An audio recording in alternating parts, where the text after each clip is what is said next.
बार फिर से दिया जाएगा अपने क्लोजिंग आर्ग्यूमेंट के लिए। और उसके बाद जो इस बहस के लिए सबसे ज़रूरी चीज़ है कि आप और हम और इंटरनेट पर देख रहे लाखों करोड़ों लोग, उनके सवाल जवाब होंगे। तो आप लोग जो यहाँ मौजूद हैं, आपके हम कुछ सवाल लेने की कोशिश करेंगे। 30 मिनट का वक्त हमने उसके लिए तय कर रखा है। इस तरह से ये 2 घंटे की बहस पूरी होगी। 2-3 बुनियादी बातें हैं जिनका हमें ध्यान रखना है। किसी भी किस्म की नारेबाजी में हमें शरीक नहीं होना है। ये हल्ला गुल्ला नहीं है, क्योंकि पूरी दुनिया देख रही है, तो एक नज़ीर कायम करनी है, एक उदाहरण लोगों के सामने रखना है कि पढ़े लिखे लोग इत्तेफाकी और नाइत्तेफाकी रखते हुए भी, एक दूसरे से सहमति और असहमति रखते हुए भी बात कह सकते हैं। यहाँ पर मेरे JNU के प्रोफेसर बैठे हैं, पुरुषोत्तम अग्रवाल जी, जिन्होंने हमें क्लास में सिखाया है कि सहमति का साहस और असहमति का विवेक, और इसका ठीक उलट भी, ये बड़ा जरूरी है। दूसरी बात, ये किसी एक धर्म के बारे में बहस नहीं है, ये बात सबको स्पष्ट होनी चाहिए। किसी धर्म को महान बताने या किसी धर्म को कमतर बताने की ये बहस नहीं है। तो यदि कोई इस उम्मीद से देख रहा है या यहाँ आया है, तो मैं आपको आश्वस्त करना चाहता हूं कि आपको नाउम्मीदी हाथ लगेगी। इस बहस में बहुत ज़्यादा धार्मिक प्रतीकों के इस्तेमाल को लेकर भी ये दोनों लोग जो अभी आपको गंभीर दिख रहे हैं, भले लोग हैं, कल शाम को चाय पर मिले थे, बहुत हंसी मजाक भी इनके बीच हुआ था, और गलबैयाँ डालते हुए एक तस्वीर भी हुई थी। ये इस बात का प्रमाण है कि इंटरनेट पर जो हल्ला मचा हुआ है उसके मुकाबले ये दोनों लोग बहुत ही अच्छे शांत ढंग से बहस के लिए राजी हो गए हैं। ट्विटर की बातें ट्विटर तक सीमित, एलन मस्क आजकल उसको एक्स कहते हैं। और अब इस बहस की शुरुआत मैं इन विद्वानों का, हालांकि इनको परिचय की जरूरत नहीं, पर हो सकता है, हमें पत्रकारिता में सिखाया जाता है कि नेवर अज्यूम, विज्ञान भी यही कहता है। मुफ्ती शमाइल नदवी साहब इस्लामिक विद्वान, शिक्षाविद हैं, कोलकाता के वाहियान फाउंडेशन के संस्थापक हैं, लखनऊ की प्रतिष्ठित दारुल उलूम नदवतुल उलमा से ग्रेजुएशन किया है, सोशल मीडिया और सार्वजनिक मंचों पर अध्यापन और बौद्धिक कामों में सक्रिय हैं, और इस समय इंटरनेशनल इस्लामिक यूनिवर्सिटी मलेशिया से PhD कर रहे हैं। अच्छी बात यह है कि पढ़ाई के साथ साथ ट्रैवल ब्लॉग भी बनाते हैं। पेट्रोनस टावर के सामने का ब्लॉग हमने देखा। हमारे साथ जावेद अख्तर साहब हैं। जावेद अख्तर साहब कवि हैं, शायर हैं, गद्य भी लिखते हैं, फिल्मों के लिए संवाद लिखे हैं, गीत लिखे हैं। इससे इतर ये वैज्ञानिक सोच को लेकर या अपने डिक्लेयर्ड एथिज्म को लेकर भी मुखर रहते हैं और अपने तहीं रैशनैलिटी की बात करते हैं। देवियों और सज्जनों, डज गॉड एग्जिस्ट? इस सवाल का जवाब सब अपने अपने तहीं खोजने की कोशिश कर रहे हैं। कोई इसको गॉड डैम पार्टिकल की खोज बताता है, कोई गॉड पार्टिकल की खोज बताता है, कोई हिग्स बोसान की खोज बताता है, कोई ये सवाल जवाब तलाशने की कोशिश करता है कि मास एग्जिस्टेंस में आखिर आया कैसे, हुआ क्या था, सृष्टि के पहले, समय के पहले क्या था। और कोई ये कहता है कि ये सारी खोजें जिस मस्तिष्क में हो रही हैं प्रकृति के क्रम में, वो कैसे विकसित हुआ। मैं उम्मीद करता हूं कि हम आज इन बुनियादी सवालों के कुछ जवाब हासिल करने में कामयाब हों। मैं सबसे पहले मंच पर आमंत्रित कर रहा हूं मुफ्ती शमाइल नदवी साहब को। आइए सर। जी,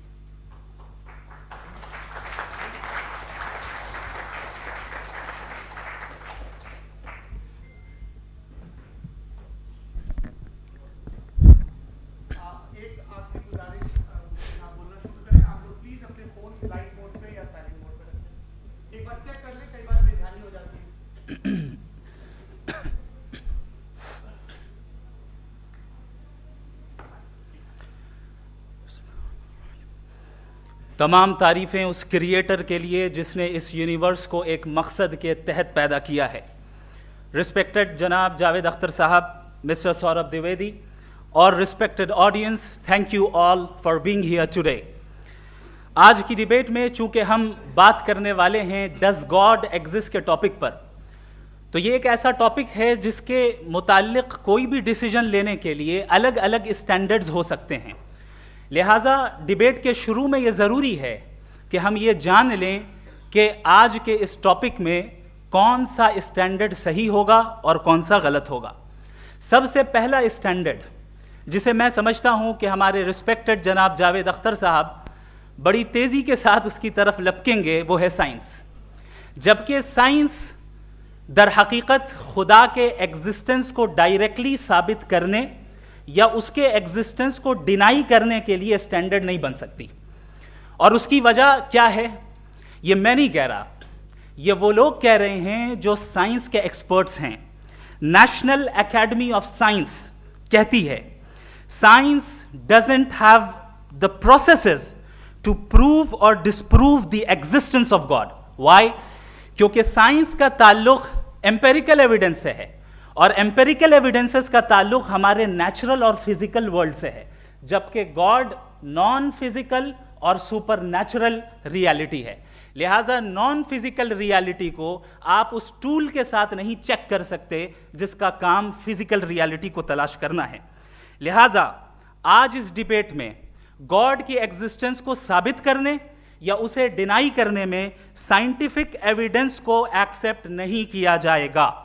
दूसरा स्टैंडर्ड हो सकता है रेविलेशन, कि रेविलेशन के जरिए हम यह साबित करें कि गॉड एग्जिस्ट करता है या नहीं। लेकिन यह स्टैंडर्ड भी आज इररेलेवेंट है। क्यों? क्योंकि रेविलेशन मेरे नजदीक सोर्स ऑफ नॉलेज है, वैलिड सोर्स ऑफ नॉलेज है, लेकिन हमारे जावेद अख्तर साहब के नजदीक ये वैलिड सोर्स ऑफ नॉलेज नहीं है। लिहाजा आज की डिबेट में मैं एक भी एविडेंस किसी भी मजहबी स्क्रिप्चर से नहीं दूंगा ताकि जावेद अख्तर साहब के लिए वो अनएक्सेप्टेबल ना हो।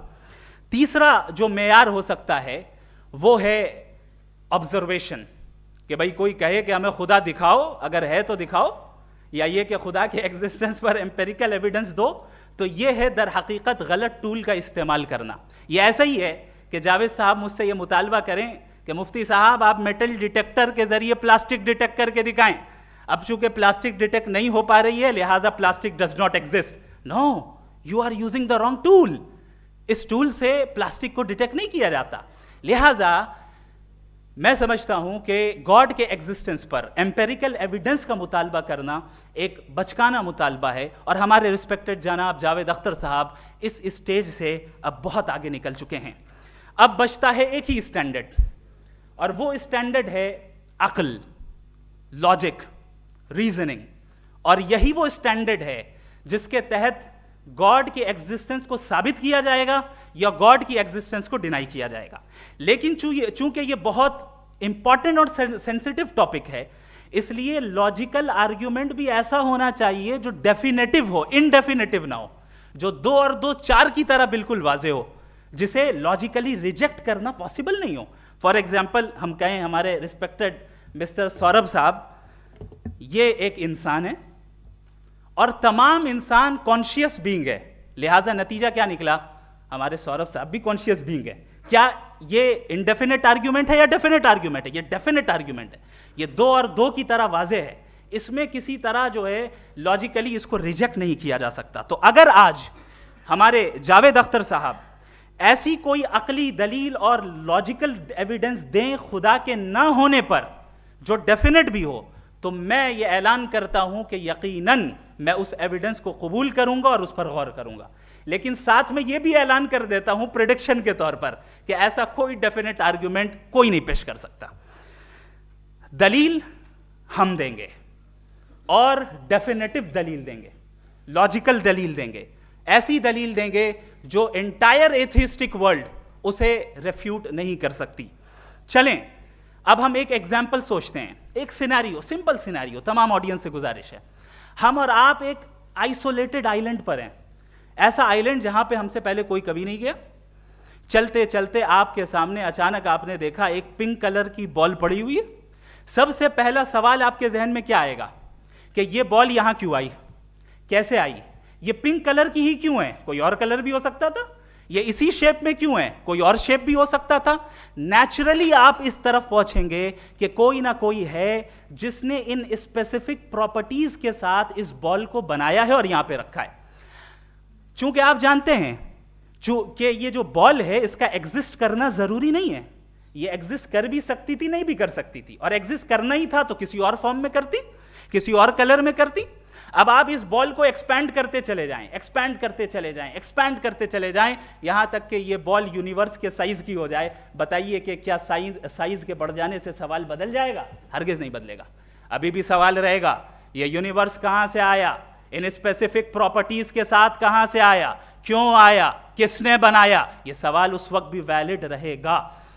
लेकिन ये सवाल अगर हम जनाब जावेद अख्तर साहब से करें तो चूंकि इनका वर्ल्ड व्यू एथिस्टिक है, और सिर्फ इनका नहीं, मतलब जितने भी एथिस्ट हैं और एथिस्टिक वर्ल्ड व्यू को रखने वाले से अगर आप ये सवाल करें कि ये यूनिवर्स कहां से आया, तो इनका जवाब या तो आर्ग्यूमेंट फ्रॉम इग्नोरेंस होगा या डॉगमेटिक होगा। या तो ये कहेंगे कि मुझे नहीं पता कि ये कहां से आया, लिहाजा गॉड डज नॉट एग्जिस्ट, ये आर्ग्यूमेंट फ्रॉम इग्नोरेंस है। या ये कहेंगे कि ये यूनिवर्स खुद ब खुद बन गया, इसका मतलब ये है कि उस बॉल को भी खुद ब खुद बन जाना चाहिए, लेकिन बॉल के ताल्लुक से ये एक्सप्लेनेशन एक्सेप्ट नहीं की जाएगी कि खुद ब खुद बन गई, लेकिन यूनिवर्स के ताल्लुक से कर दिया जाएगा। इसे हम दूसरे अल्फाज में डॉगमा भी कह सकते हैं।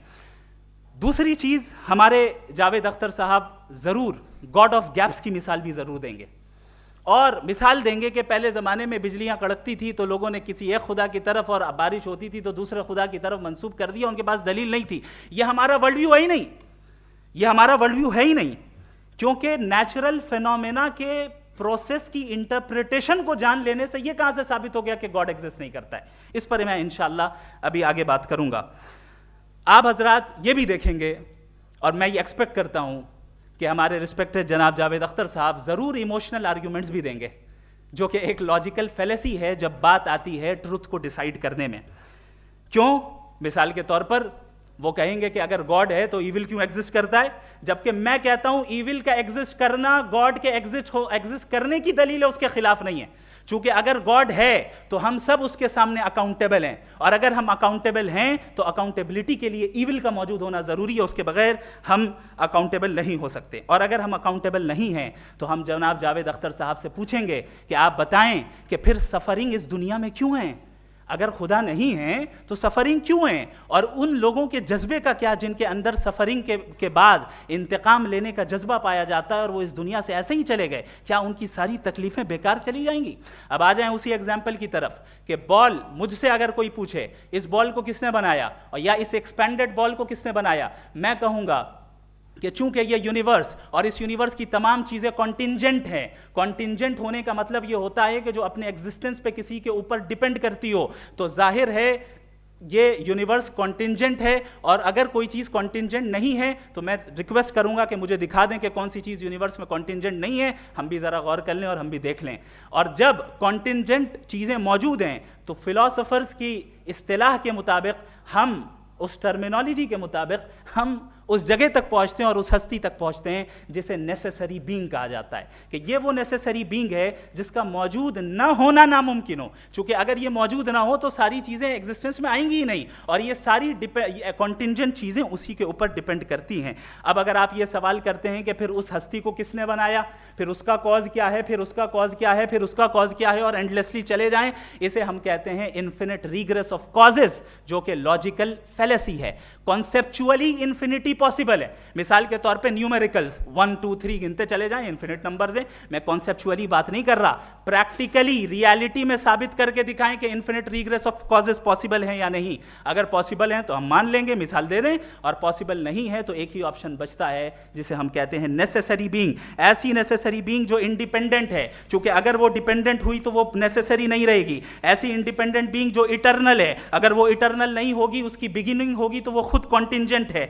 ऐसी बीइंग जो पावरफुल है, क्योंकि कॉन्टिंजेंट को एक्चुअलाइज करने के लिए पावर चाहिए। ऐसी बीइंग जो इंटेलिजेंट है और नॉलेजेबल है, क्योंकि ये यूनिवर्स स्पेसिफिक फॉर्म और स्पेसिफिक लॉज ऑफ नेचर के तहत प्रिसाइजली चल रहा है। Thank you. थैंक यू मुफ्ती साहब। मैं इन दलीलों के बाद जावेद अख्तर साहब से गुजारिश करूंगा, आप बैठ के बोलना चाहेंगे या बाहर? जी।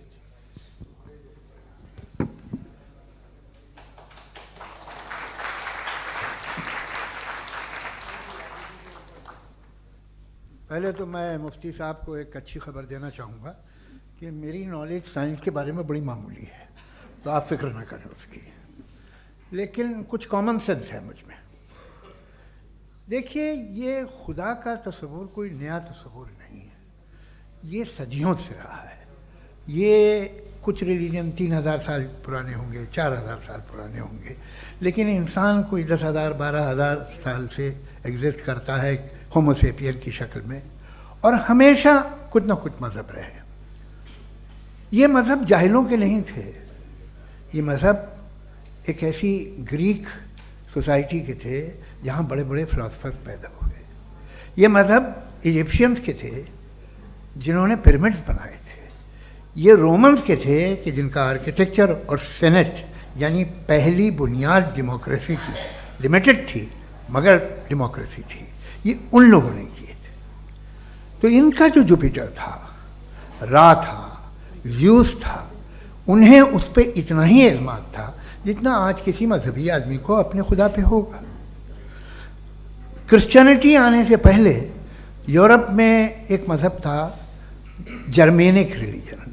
उसका एक खुदा था, उसकी एक बीवी थी, उसके 2 बेटे थे, एक बेटी थी। फिर जर्मनी में जब यूरोप में क्रिश्चियनिटी आई तो वो खुदा, उसकी बीवी और पूरे ख़ानदान चला गया। तो हमने अगर हम हिस्ट्री देखें तो खुदा जो हैं वो ज़्यादातर फ़नी हैं, वो हमेशा रहे नहीं। और वो जो लोग इन्हें मानते थे उनको आप कहें वो तो जाहिल थे, उन्हें तो कुछ पता ही नहीं था, ऐसा नहीं है। वो अपने वक्त में बड़े काबिल लोग थे और अपने वक्त में उन्होंने बड़े बड़े काम किए हैं, फिलोसफर्स थे, साइंटिस्ट थे, लेकिन उनका मज़हब कहाँ गया, उनके खुदा कहाँ गए? आज जो खुदा हैं दुनिया में लोग उन्हें मानते हैं। आपको क्या मालूम कि कितने बरसों के बाद क्या होने वाला है? हम यूरोप में देखते हैं तो चर्च खाली हैं। तो वक्त के साथ चीज़ें बदलती हैं। जहाँ तक इसका ताल्लुक़ है मज़हबों का, हर मज़हब आपसे एक चीज़ मांगता है, फेथ। ये फेथ क्या चीज़ होती है? What is the difference between faith and belief? ये तो बहुत ही अहमक़ाना बात होगी कि कोई आदमी कहे साहब अगर खुदा है तो मुझे दिखाइए। ये तो जाहिलाना बात हुई। मैंने तो नॉर्थ पोल नहीं देखा है, मगर मैं मानता हूँ कि नॉर्थ पोल है। मैं क्यों मानता हूँ? इसलिए कि अगर ये दुनिया राउंड है तो उसका कोई टॉप होगा।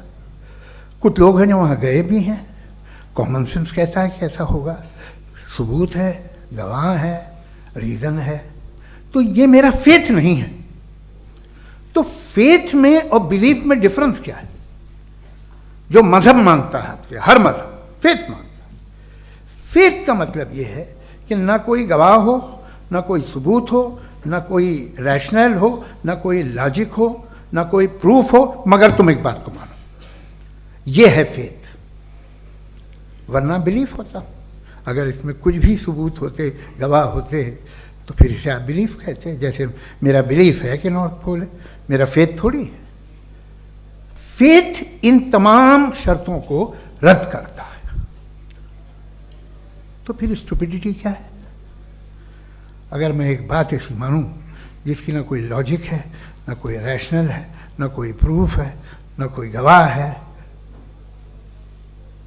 ना कोई सबूत है, और मैं उसे मानूं, तो ये स्टुपिडिटी हुई। इसे ही भाई कल को मैं यकीन कर लूँ कि एलॉन मस्क जो है मेरा भाई है, तो मुझे इंतहाई खुशी होगी, सुकून भी बहुत मिलेगा मुझे। लेकिन और कहे भाई क्यों मानते हो, क्या सबूत है? भाई वो तो अमेरिकन है और तुम तो इंडियन हो, वो तो नस्ल अलग है, तुम्हें कभी मिले भी नहीं। साहब देखिए मेरा फेथ है, इस पर बात ना किया। फेथ का मतलब ही यह है कि आप प्रूव नहीं कर सकते। अगर आप प्रूव कर सकते हो तो फेथ की ज़रूरत ही नहीं, फिर तो आप बात करेंगे, आप कितनी बहस कर लीजिए। अल्टीमेटली दुनिया का हर मज़हब फेथ पे टिका है, और फेथ का मतलब है एक ऐसा यकीन जिसका कोई सबूत, कोई गवाह, कोई रैशनल नहीं। अब आप ये कहें, क्या आप ये क्यों कह रहे हैं कि साहब ये कायनात किसने बनाई? कमाल ये है कि आपने बताया कि एक आइलैंड पर गए और एक बॉल देखी। आपने ये नहीं कहा कि आइलैंड किसने बनाया, आपको सिर्फ बॉल पे हैरत हुई। हमने आइलैंड पे हमने हैरत नहीं की, होते हैं आइलैंड। इसी तरह ये आइलैंड है, सितारे, ये गैलेक्सीज, ये सब आइलैंड हैं, खला में। हम उन्हें टेकन फॉर ग्रांटेड लेते हैं, हम पूछते नहीं कैसे बनाए। आपने जजीरे के बारे में भी नहीं पूछा है। मेरी पैदाइश कैसे हुई? क्या मैं प्लान्ड पैदा हुआ था?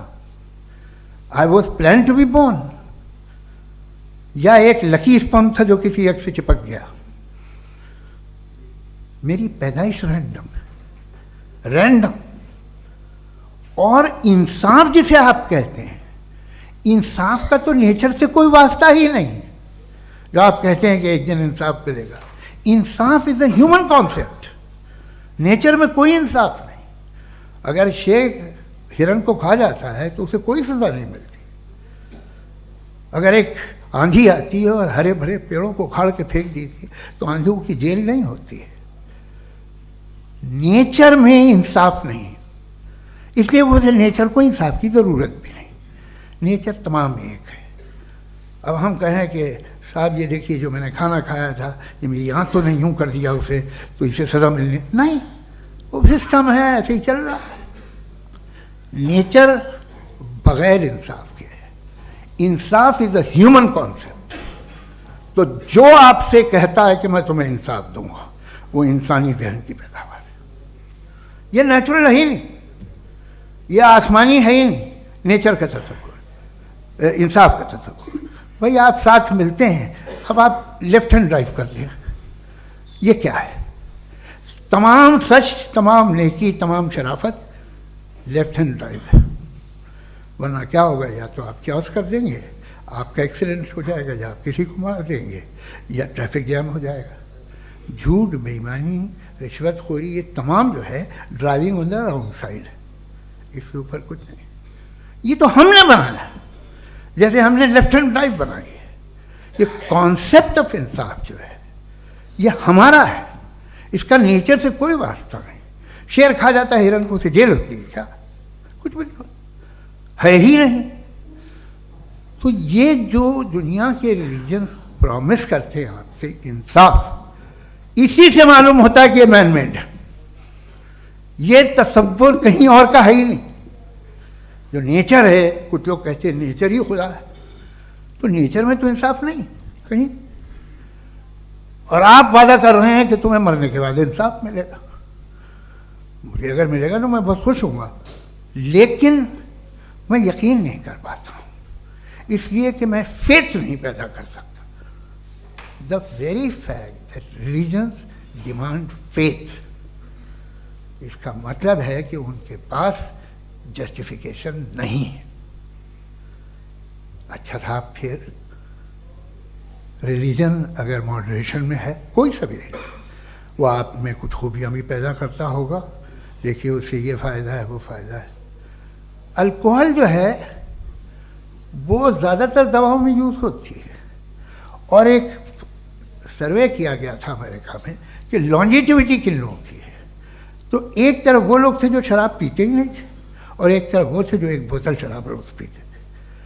सबसे ज़्यादा लंबी उम्र की है जो 2 पैक नाप के शराब पीते और खाना खाते हैं। मगर हम शराब को बुरा समझते हैं, मैं भी बुरा समझता हूँ। क्यों? ऐसा होता नहीं। कुछ चीज़ों में आदत होती है कि वो बढ़ती है। आज तक में एक आदमी दूध पीता है, आप 10 साल बाद भी मिलेंगे तो एक ही गिलास पीता होगा। ऐसा नहीं होता, सुबह से दूध पीता रहता है। मिल्कोहलिक मैंने नहीं देखे, अल्कोहलिक होते हैं। ये टेंडेंसी है मजहब की कि वो बढ़ता है, जैसे कैंसर बढ़ता है, जैसे शराब बढ़ती है। कुछ लोग होंगे जो उसे सही तरह से यूज़ करते हैं। मुझे यकीन है कि हमारे मुफ्ती साहब भी उनमें से एक हैं, इनसे बहुत खुशी हुई मुझे इनसे मिलकर।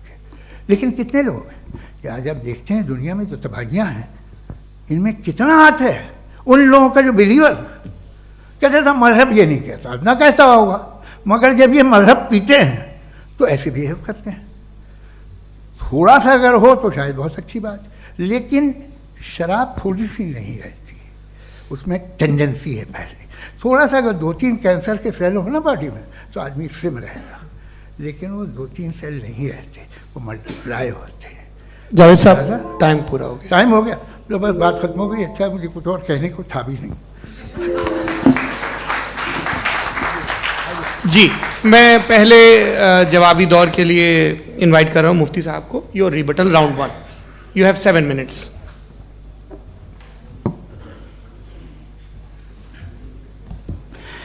Thank you very much Javed साहब, आपकी बात को सुनकर बड़े महजूज हुए हम लोग। महजूज, do you understand? We enjoyed.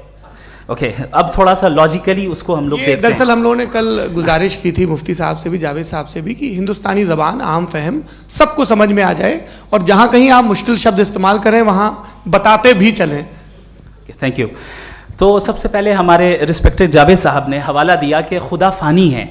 कितने मजहब आगे चले गए, किसी ने जुपिटर को खुदा माना, किसी ने किसी को माना। मैं कहता हूँ जिसने कॉन्टिंजेंट चीज़ को खुदा माना, गलत माना, वो खुदा ही नहीं, वो खुदा ही नहीं है।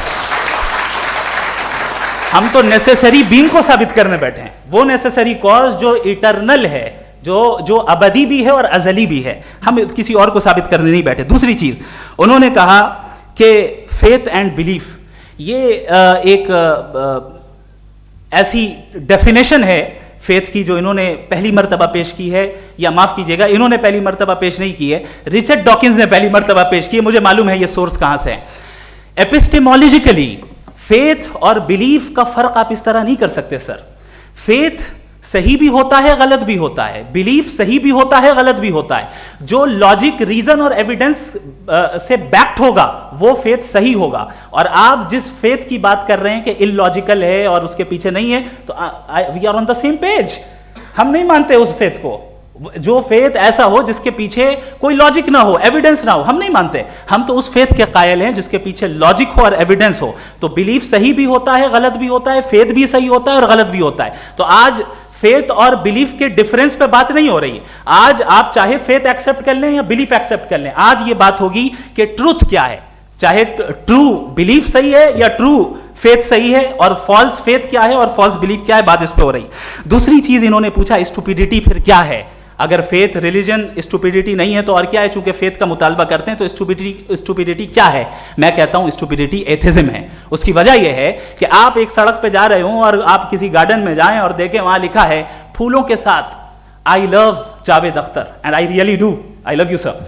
सो जब आप वहां पर पहुंचे तो वहां पहुंचकर अब ये बताएं, क्या आप ये कहेंगे वाह व्हाट अ नेचुरल सिलेक्शन? ये क्या नेचुरल सिलेक्शन है? नहीं, ये प्रिसाइजली डिजाइंड है, इसके पीछे डिजाइनर है। लिहाजा अगर कोई एक ऐसी कॉमन सेंस की बात को कबूल नहीं कर रहा है कि यूनिवर्स जो इतने प्रिसाइजली काम कर रहा है, हम कह दें कि खुद ब खुद बन गई, मैं समझता हूं इससे बड़ी स्टुपिडिटी और कुछ नहीं है। ये इरैशनल चीज है।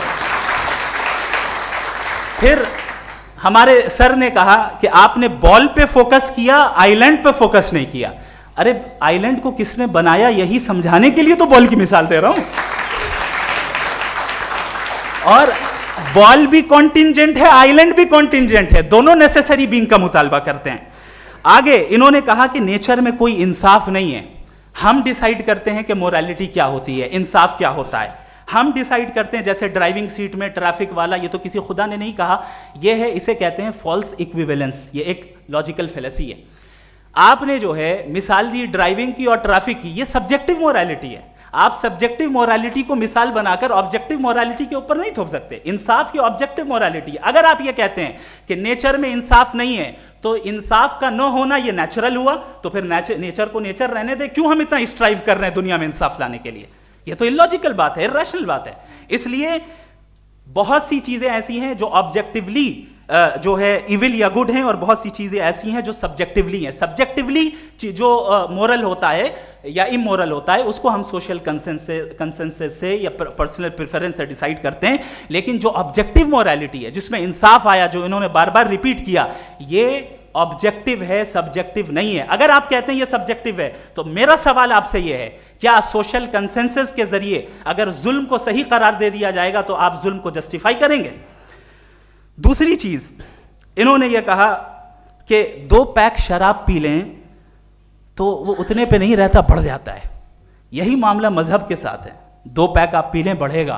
तो ये एक ऐसी मिसाल है, इसको कहीं भी फिट कर लें कि आप एथिज्म पे जब फिट करें, जब आप 2 पैक एथिज्म का लेंगे ना, तो वो बढ़ बढ़ के नॉर्थ कोरिया बनेगा। Thank you.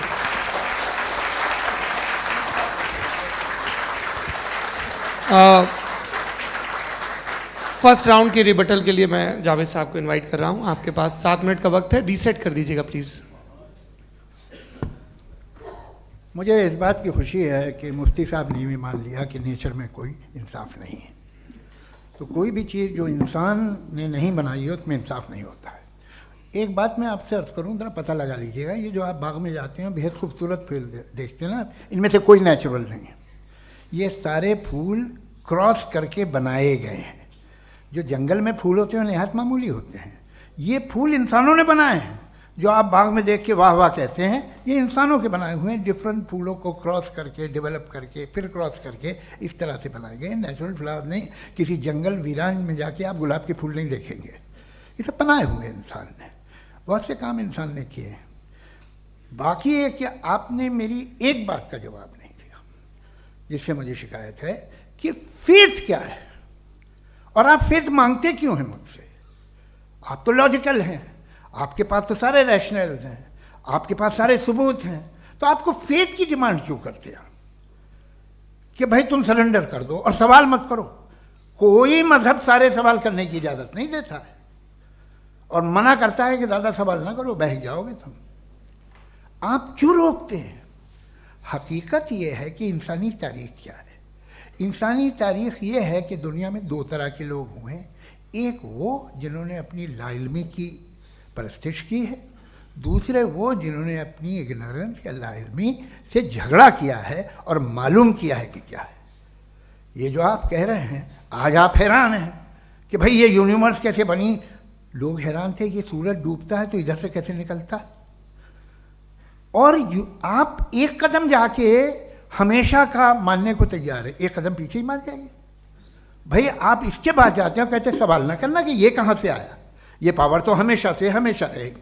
तो आप यूनिवर्स के बारे में मानने में क्या तकलीफ है? एक कदम पहले रुक जाइए। ये हमेशा से थी या नहीं थी, हमें मालूम नहीं है। और ये कहना कि हमें मालूम नहीं है, कमाल ये है कि दुनिया के सारे मजहब सब जानते हैं ये दुनिया कैसे बनी थी, कैसे मिटेगी, मरने के बाद क्या होगा, इनको सब इल्म है। इनको किसी को डायनासोर होते थे पहले ये नहीं पता था, किसी को नहीं पता। किसी भी दुनिया की मजहबी किताब में डायनासोर का जिक्र नहीं है। लेकिन बाकी सब बातें, how to make universe in 4 easy lessons and बाकी सब पता है। जिसको सब पता है वो गड़बड़ है। हम में ये इंकिसार, ये ह्यूमिलिटी होनी चाहिए कि हम ये कहें कि हमें ये बहुत सारी बातें नहीं मालूम, लेकिन हम उनकी परस्तिश ना करें, अपनी लाइल्मी को की परस्तिश ना करें, हम उसे पता लगाने की कोशिश करें।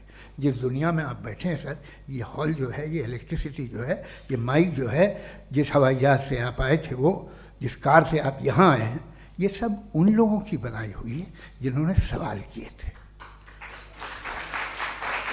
ये दुनिया जिसमें आप आज आराम से हैं, ये उन लोगों की बनाई है कि जिन्होंने सवाल किए थे। और हर स्टेज पे इन सवालों को मकरूह कहा गया था, गलत कहा गया था। आप ज़रा तारीख पढ़िए, एक बड़ी दिलचस्प किताब है बर्ट्रैंड रसेल की, जिसमें उसने रिलीजन एंड साइंस कि कब से रिलीजन जो है साइंस के अगेंस्ट है। और हद तो ये है कि भाप के इंजन के खिलाफ थे, स्टीम इंजन के भी खिलाफ थे, और फतवे हुए उन पर, वेटिकन ने दिए।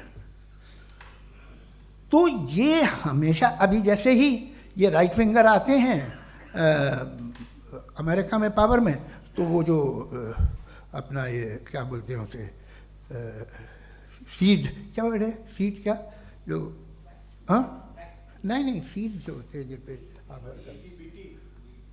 जी नहीं भाई, वो जो ह्यूमन बॉडी के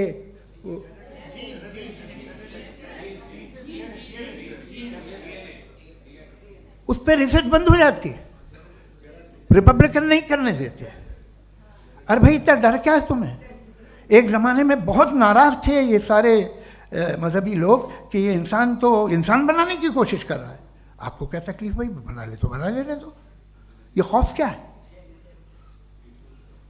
और ये सब आज जो आप कह रहे हैं नामुमकिन है, ये कैसे हुआ, मुझे एक किस्सा याद आता है। जब मैं 6ठी क्लास में था तो मैं मैथमेटिक्स में बहुत वीक था, तो एक टीचर रख दिया गया, उसने 1 2 3 4 5 6 7 को सिखा दिया मुझे। वो दिन मैं भूल नहीं सकता हूँ मुफ्ती साहब, जिस दिन उसने ये बताया कि 1/2 क्या होता है और 3/4 क्या होता है, मुझे ऐसा लगा कि मेरा सर बीच से फट जाएगा। ये आदमी कह रहा है कि जो दीवार के अंदर जाओ वॉक करते हुए। आज हंसता हूँ मैं इस बात पे।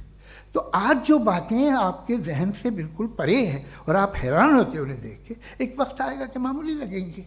और हुआ है, आपकी इंसानी तारीख ही है। इतनी जल्दी सारे फैसले आप मत कर लीजिए, थोड़ा ये ह्यूमिलिटी रखिए कि भाई ये हमें नहीं मालूम। ये कहने में क्या है, ये यूनिवर्स कहाँ तक फैली, ये कब से है और कब तक रहेगी, हमें नहीं मालूम। आपने फैसला कर लिया कब बनी, ये आपके हिसाब से कोई 14 बिलियन ईयर्स बनी जो समझा जाता है। उससे पहले हजारों करोड़ों अरबों साल तक खुदा बैठा क्या कर रहा था, खामोश बैठा था, ऐसी जमाइयाँ ले रहा था। फिर उसे आइडिया है, यार एक काम करते, वक्त अच्छा गुजर जाएगा, यूनिवर्स पर आपसे सोचिए। वो तो हमेशा से है ना, मगर यूनिवर्स हमेशा से नहीं है, ये तो बनाई गई है। और उससे पहले क्या था, इनका क्या काम था, कैसी बात है। ये बड़ा आसान है, जो बात हमें आज धीरे धीरे पता चली है, बरसों 2000 और 2500 साल पहले आपको किसी ने बता दिया कि क्या था, आप मान गए, और तब से वही मान रहे हैं जो 2500 साल पहले कहा गया था। सब कुछ बदल गया है, सॉल्व हो रही हैं चीज़ें। अभी साइंस बिल्कुल दावा नहीं करती, या कोई फिलोसफर ये दावा नहीं करता कि हमें सब मालूम, बल्कि वो कहता है कि हमें जितना मालूम होता है उससे ये मालूम होता है कि हमें कितना कम मालूम। तो हम अपनी जहालत से लड़ें, उसकी परस्तिश न करें। जी, टाइम है। Thank you so much. मैं तर्कों की श्रृंखला में राउंड 2 के लिए मुफ्ती साहब को आमंत्रित कर रहा हूँ। आपके पास एक बार फिर से 7 मिनट का वक्त है। शुक्रिया। जनाब जावेद अख्तर साहब कई मर्तबा दोहरा रहे हैं कि फ़ेथ का मतलब बताइए, फ़ेथ का मतलब बताइए। मैंने बता दिया, फ़ेथ सही भी होता है, गलत भी होता है। और आज हम फ़ेथ पे बात नहीं कर रहे, हम ट्रुथ और डज गॉड एग्जिस्ट पे बात कर रहे हैं। क्या डज गॉड एग्जिस्ट, ये ट्रुथ यानी गॉड है या नहीं है, इसमें से दोनों ट्रुथ क्या है। अब आप उसे फेथ कह लें, बिलीफ कह लें, नॉट माई बिजनेस। उसके बाद आपने कहा कि भाई सवाल करने से मजहब रोकता है। मैं कहता हूं जो रोकता है वो रोकता होगा, मैं नहीं रोकता, बल्कि सवाल करें, सवाल करना चाहिए। सवाल कर करके तो हम आगे बढ़ते हैं, तरक्की करते हैं, और इसीलिए मैं आज यहां पे आया हूं। लेकिन सवाल सिर्फ खुदा से नहीं होगा, आपसे भी होगा। सवाल एथिज्म से भी होगा, सवाल सिर्फ मजहब से नहीं होगा, सबसे होगा। और आज मैं सवाल करूंगा और उम्मीद है कि आप जवाब देंगे। अभी तक आपने वैसे कॉन्टिंजेंसी आर्गुमेंट का कोई जवाब नहीं दिया है। चलें, आपने कहा यूनिवर्स के बारे में इटर्नल क्यों नहीं बोल देते। ये चूंकि लॉजिकली पॉसिबल ही नहीं है कि यूनिवर्स इटर्नल हो। यूनिवर्स एक कॉन्टिंजेंट चीज है जो टाइम एंड स्पेस के पाबंद है, टाइम एंड स्पेस से बाउंड है। जो टाइम एंड स्पेस से बाउंड होगा वो कॉन्टिंजेंट होगा, जो कॉन्टिंजेंट होगा वो उसकी बिगिनिंग हुई होगी, जिसकी बिगिनिंग हुई होगी वो इटर्नल नहीं हो सकता। ये तो कॉमन सी बात है। आपने कहा कि किसी मजहबी किताब में डायनासोर का जिक्र नहीं है। अफसोस कि आज तक किसी मैथमेटिक्स के किताब में मुझे डायनासोर का जिक्र नहीं मिला। तो इसका मतलब मैथमेटिक्स की किताब बेकार है? नहीं, उसका वो टॉपिक नहीं है। रेवलेशन का और मजहबी किताबों का टॉपिक ये नहीं है कि आपको आके बताए साइकिल कैसे बनाते हैं, या आकर ये बताएं कि जो है डायनासोर कब था। वो तो मोरालिटी सिखाने आया है, गॉड के बारे में बताने आया, नॉन फिजिकल रियलिटी की हकीकत को सिखाने के लिए आया। रिलीजियन साइंस को रोकता है? नहीं रोकता। अगर रोकता है तो गलत करता है। रिलीजियन साइंटिज्म को रोकता है, जिसमें हमारे जावेद साहब मुब्तला हैं। साइंस और साइंटिज्म में फर्क है। साइंटिज्म यह है कि आप समझें कि साइंस और साइंटिफिक मेथोडोलॉजी ये नॉलेज को हासिल करने का वाहिद सोर्स ऑफ नॉलेज है। यह है साइंटिज्म। हम इसे रिजेक्ट करते हैं। हम साइंस को तो तरक्की करते हैं, भाई आप हमारी पूरी तारीख कर लें, पढ़ लें तो आपको पता चल जाएगा। बहरहाल ये अलग टॉपिक है। उसके बाद इन्होंने एक लफ्ज़ कहा, वेटिकन ने फतवा दिया। वेटिकन का फतवे से कोई ताल्लुक नहीं है, दोनों कॉन्ट्राडिक्टरी अल्फाज हैं। उसके बाद उन्होंने कहा कि भाई हमें नहीं मालूम। अगर नहीं मालूम तो क्लियरली कह देना कि नहीं मालूम है, इसमें क्या हरज है। तो वही तो मैं कह रहा हूं ना कि आप कह दें कि नहीं मालूम, लेकिन क्लेम क्यों कर रहे हैं कि गॉड एग्जिस्ट नहीं कर रहा है? आप कह दें नहीं मालूम है, हो सकता है हो सकता ना हो, लेकिन आप क्लेम कर रहे हैं। The moment you say God does not exist, this is a claim, and now the burden of proof is upon you too, जैसे हमारे ऊपर है। और क्यों है मैं बताता हूं, क्यों है ये भी मैं बताता हूं। फिलोसॉफिकली जो क्लेम होता है ना, सिर्फ ये नहीं होता कि इंसान कहे पॉजिटिव क्लेम करे और नेगेटिव क्लेम करे तो बर्डन ऑफ प्रूफ नहीं है। आप मिसाल के तौर पे मैं कहूं कि फुला उस कमरे में कोई नहीं है, मैंने एक नॉलेज का क्लेम किया है। उस कमरे में कोई नहीं है, मैंने एक नॉलेज का क्लेम किया। या तो मैं कहूं मुझे नहीं पता, हो भी सकता है नहीं भी हो सकता है, this is not a claim. लेकिन जब मैं कह रहा हूं कि वहां कोई नहीं है या मैं कह रहा हूं वहां कोई है, दोनों क्लेम है और दोनों के ऊपर बर्डन ऑफ प्रूफ है। हमारे ऊपर भी बर्डन ऑफ प्रूफ है, मैंने कंटिजेंसी आर्ग्यूमेंट दिया, इसे तोड़कर दिखाइए। आखिरी चीज, इन्होंने कहा कि खुदा दुनिया बनाने से पहले 150 साल पहले या करोड़ों साल पहले क्या कर रहा था। अरे हजरत, चलें बहरहाल मैं जवाब दे देता हूं, आप हमारे रिस्पेक्टेड पर्सनालिटी हैं, अगर आप नहीं होते तो मैं ऐसे एंटरटेन ही नहीं करता। टाइम, ये 100 साल पहले या 100 साल बाद, पहले बाद में अभी, ये वो अल्फाज हैं जिनका ताल्लुक टाइम से है। टाइम शुरू ही हुआ है यूनिवर्स की बिगिनिंग के बाद, तो उसके पहले खुदा क्या कर रहा था? सवाल इलॉजिकल है, ये फेलेसी है। यानी आप ये कह रहे हैं कि यूनिवर्स के बनने से पहले खुदा क्या कर रहा था? टाइम के बनने से पहले, पहले का ताल्लुक टाइम से, टाइम उस वक्त था ही नहीं, तो ये सवाल ही इनवैलिड है खुदा के ताल्लुक से। दूसरी चीज, आर्ग्यूमेंट ऑफ कंटिजेंसी जो मैंने आपके सामने पेश की है, आपने बार बार ये प्रूफ किया और ये कह रहे हैं कि गॉड ऑफ गैप्स। देखिए, पहले नहीं मालूम था, साइंस ने कर दिया। सिंपल्स की मिसाल से मैं समझा देता हूं। जिस गैप्स की आप बात कर रहे हैं ना, साइंस उन गैप्स को जिन चीज के जरिए भी प्रूव करेगा वो कॉन्टिंजेंट ही होगा, अब चाहे वो फोर्स हो, मैटर हो या एनर्जी हो। लिहाजा सवाल हमारा उस वक्त भी वैलिड होगा जब तक कि आप नेसेसरी बीइंग पे ना आ जाएं, और इन्फिनिट रिगरेस पॉसिबल नहीं है of causes in practical world, तो जाहिर है कहीं रुकना पड़ेगा, जहां रुकेंगे वही खुदा है।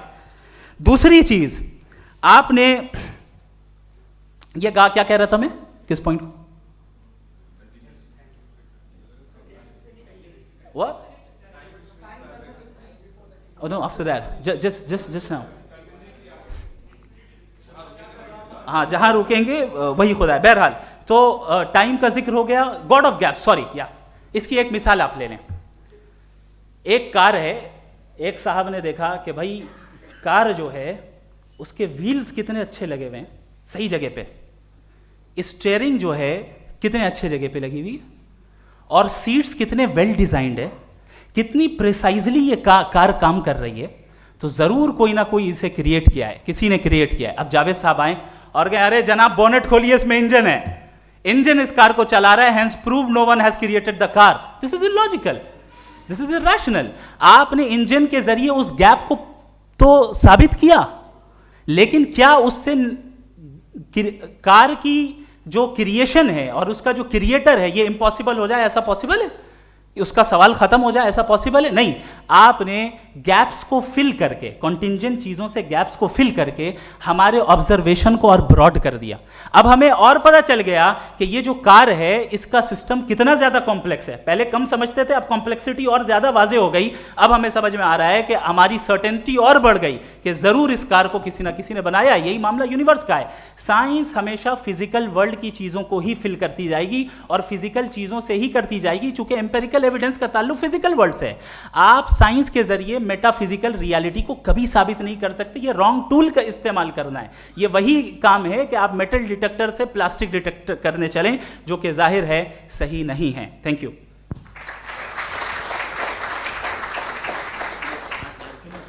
जी, ये आर्ग्यूमेंट का राउंड 2 है। हाँ। 7 मिनट है। पहले तो मैं आपसे अर्ज करूं कि आपने कहा कि जब कायनात ही नहीं थी तो वक्त भी नहीं था, कुछ भी नहीं था।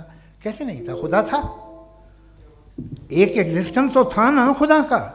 तो जब खुदा था तो वक्त भी होगा। ऐसा नहीं है कि कुछ भी नहीं था, खुदा था। अच्छा, बाकी एक आपने कहा साहब आप साबित कीजिए, आपके पास भी लॉजिक है या मेरे पास भी लॉजिक है। आप मेरा जिम्मेदारी नहीं है साबित करना कि खुदा है। बर्टन रसल ने एक बड़ी अच्छी बात कही। बर्टन रसल ने एक बड़ी अच्छी बात कही। मैं आपसे अगर ये दावा करूं कि एक चाय की केतली मरीख के चारों तरफ घूम रही है, मार्स के चारों तरफ, तो ये आपका काम नहीं है कि आप साबित करें कि कोई चाय की केतली नहीं है। ये मेरा काम है, मैंने दावा किया है। ये दावा तो मजहबी लोग करते हैं कि खुदा है, मैं क्यों साबित करूं कि नहीं है? जब तक आप मुझे कन्विंस नहीं कर देंगे मैं नहीं मानूंगा। आपकी जिम्मेदारी है, मेरी जिम्मेदारी नहीं है। दोयम ये कि ये जो आप कह रहे हैं, जो गैप्स हैं, ये गैप जब जब किसी मजहब को चैलेंज करते हैं, जब ऐसा कोई बात आती है तो हंगामा हो जाता है कि जब वो चैलेंज करें किसी फेथ को। ये तमाम साइंस जो है इसे मुख्तलिफ जगहों पे मुख्तलिफ वक्तों में मज़हब ने रोकने की कोशिश की है। ये किताब है religion and science Burton Russell की, पढ़िएगा, अच्छी लगेगी आपको। तारीख़ ही है साइंस, मज़हब की साइंस से उसका यही रिश्ता है। अच्छा, अब ये हम सोचें कि बहरहाल ये वजूद जो है मज़हब और ये बिलीव इन गॉड इंसान को बेहतर बना देता है, तो एक काम कीजिए, हिंदुस्तान वर्ल्ड का नक्शा लीजिए और मार्क कीजिए कि रिलीजन कहाँ कहाँ ज़्यादा है, कहाँ कहाँ, चाहे वो लैटिन अमेरिका हो या मिडल ईस्ट हो या फार ईस्ट हो या हिंदुस्तान के वो इलाके जहाँ मजहबियत ज़्यादा है। रख दीजिए नक्शा अलग। अब दूसरा नक्शा कि कहाँ कहाँ नाइंसाफ़ी, रिप्रेशन, औरतों के हुकूक की पामाली, जुल्म, डिक्टेटरशिप कहाँ है, नक्शा एक ही होगा। तो आप मुझे बताएं कि जो इसका तरकीब इस्तेमाल क्या है, खुदा का तरकीब इस्तेमाल तो बताइए। आप छोटी सी दवा सड़क पे बेचते हैं, उसकी भी तरकीब इस्तेमाल बताते हैं। इसके इस्तेमाल से तो फ़ायदा ही नहीं हुआ किसी को। जो सारे के सारे ख़राब मुल्क हैं, ख़राब समाज है, वो सारे जुल्म खुदा के नाम पे करते हैं। वो गलत करते हैं, सही करते हैं, मुझे क्या लेना देना उससे। इस्तेमाल से मालूम होता ना। एक विस्की की बोतल कभी शायद देखी हो आपने, लाल रंग की होती है, उस पर रोशनी वोशनी पड़े, इंतहाई खूबसूरत लगती है, क्या बिगाड़ रही है किसी का? उसका इस्तेमाल गलत है, इसलिए आप उसे नापसंद करते हैं। इसका इस्तेमाल गलत है, इस तसव्वुर का इस्तेमाल ही गलत है और हमेशा से गलत हुआ है। आप देख लीजिए, इंसानी तारीख देख लीजिए, आज देख लीजिए, हिंदुस्तान देखिए, दुनिया देख लीजिए, क्या हो रहा है। इसे कैसे इस्तेमाल कर रहे हैं? फेथ वाले लोग क्या फेयर हैं, जस्ट हैं, जो अपने खुदाओं पे यकीन रखते हैं, वो किस तरह के लोग हैं? वो लोगों को इंसाफ देते हैं, वो बेहतर इंसान बने। तो इस दवा का फ़ायदा क्या है? चलो बहुत फ़ायदा हो रहा तो मैं इस्तेमाल कर लूँगा, मैं मुझे तो इस दवा का कोई फ़ायदा दिखता ही नहीं। मुझे तो ऐसा लगता, मैं एक और बात बताऊँ, अगर कोई आदमी मजहबी है और अच्छा आदमी है तो मैं उसकी बहुत इज्जत करता हूँ, इसलिए कि मेरा ख्याल है मजहबी आदमी का अच्छा होना मुझसे अच्छा होने से ज़्यादा मुश्किल है। भाई हर चीज़ की एक लिमिट है। आप इतना भाग सकते हैं, इतना नहीं भाग सकते, इतना वज़न उठा सकते, इतना नहीं उठा सकते, इतना दूर देख सकते हैं, इतना दूर नहीं देख सकते। उसी तरह कॉमन सेंस कहता है कि आप में नेकी का भी एक कोटा होगा। अब आप अगर सुबह जाते हैं अपनी इबादत गाह और इबादत करते हैं तो बाहर निकलते हैं तो आप तो यही महसूस करते हैं कि आपने एक बहुत अच्छा काम किया, आपकी नेकी का एक बहुत बड़ा कोटा खर्च हो गया जिससे किसी का कोई फ़ायदा नहीं। मैं तो नहीं जाता हूँ तो मुझे तो किसी को खाना खिलाना पड़ेगा, किसी बेवा की मदद करनी पड़ेगी, मैं अपना कोटा कैसे कंज्यूम करूँ? आप अपना कोटा सारे मजहबी लोग इंतहाई यूजलेस कामों में यूज़ करते हैं। उसके बाद भी अगर आप में बच्ची है थोड़ी सी शराफत तो भाई वाह क्या बात है।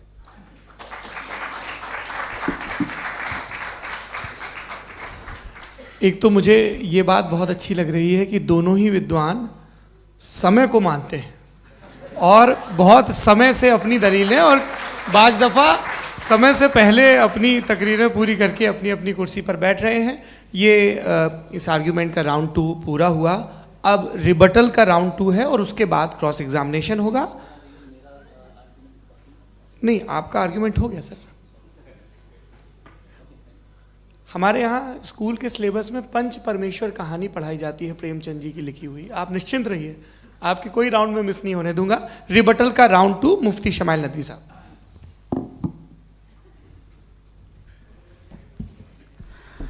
असल में जो हकीकी प्रॉब्लम है, असल प्रॉब्लम है वो ये है कि जावेद साहब के पास कॉन्सेप्ट ऑफ गॉड क्लियर नहीं है। इन्होंने कहा कि कायनात से पहले खुदा तो था, तब भी तो टाइम होगा। ये टाइम कायनात का हिस्सा है।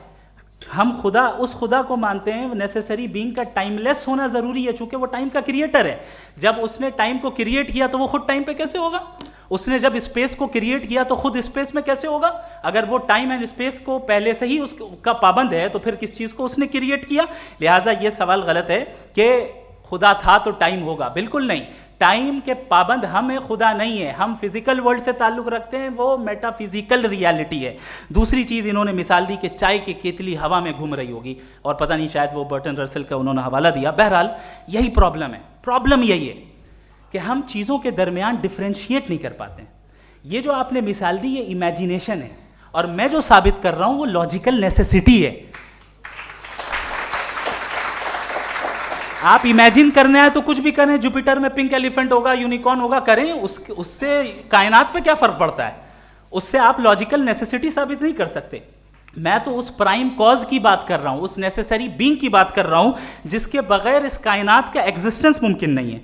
दूसरी चीज, मजहब को साइंस चैलेंज करती है वगैरह वगैरह, ये हमारा टॉपिक ही नहीं है। मैं इस पे बात करूंगा तो फिर मेरा वक्त चला जाएगा। मजहब के ऊपर चूंकि हमारी डिस्कशन नहीं है, साइंस को मजहब और बिलखुसूस मैं और हमारा वर्ल्ड व्यू कम अज़ कम साइंस को पीछे नहीं करता है, साइंटिज्म की मजम्मत करता है। इसकी वजाहत मैंने पहले कर दी।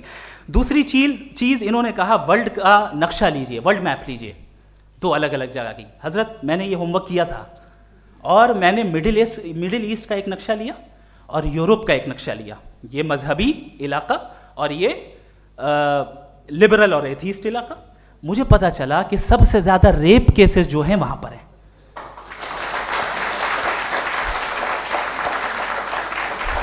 मुझे ये पता चला यूएन की रिपोर्ट के मुताबिक, मैं ये अपने घर से नहीं लेके आ रहा, कि जो वर्किंग वुमेन है यूरोपियन कंट्रीज में, उसमें 81% वुमेन सेक्सुअल हैरेसमेंट का वर्क में शुमार हो रही है। ये मिडिल ईस्ट में नहीं हो रहा है, वो मजहबी लोग हैं इसलिए नहीं हो रहा है। दूसरी चीज, आपने ये कहा कि मजहबी आदमी का अच्छा होना हमारे अच्छे होने से बहुत मुश्किल है, बहुत मुश्किल है। तो इसका मतलब यह है कि गॉड के अलावा आपके पास अच्छे और बुरे का कोई स्टैंडर्ड है। मैं चाहूंगा कि कन्वर्सेशनल स्टाइल वाली डिस्कशन और सेगमेंट पे इसी पे बात कर लेते हैं। Thank you very much.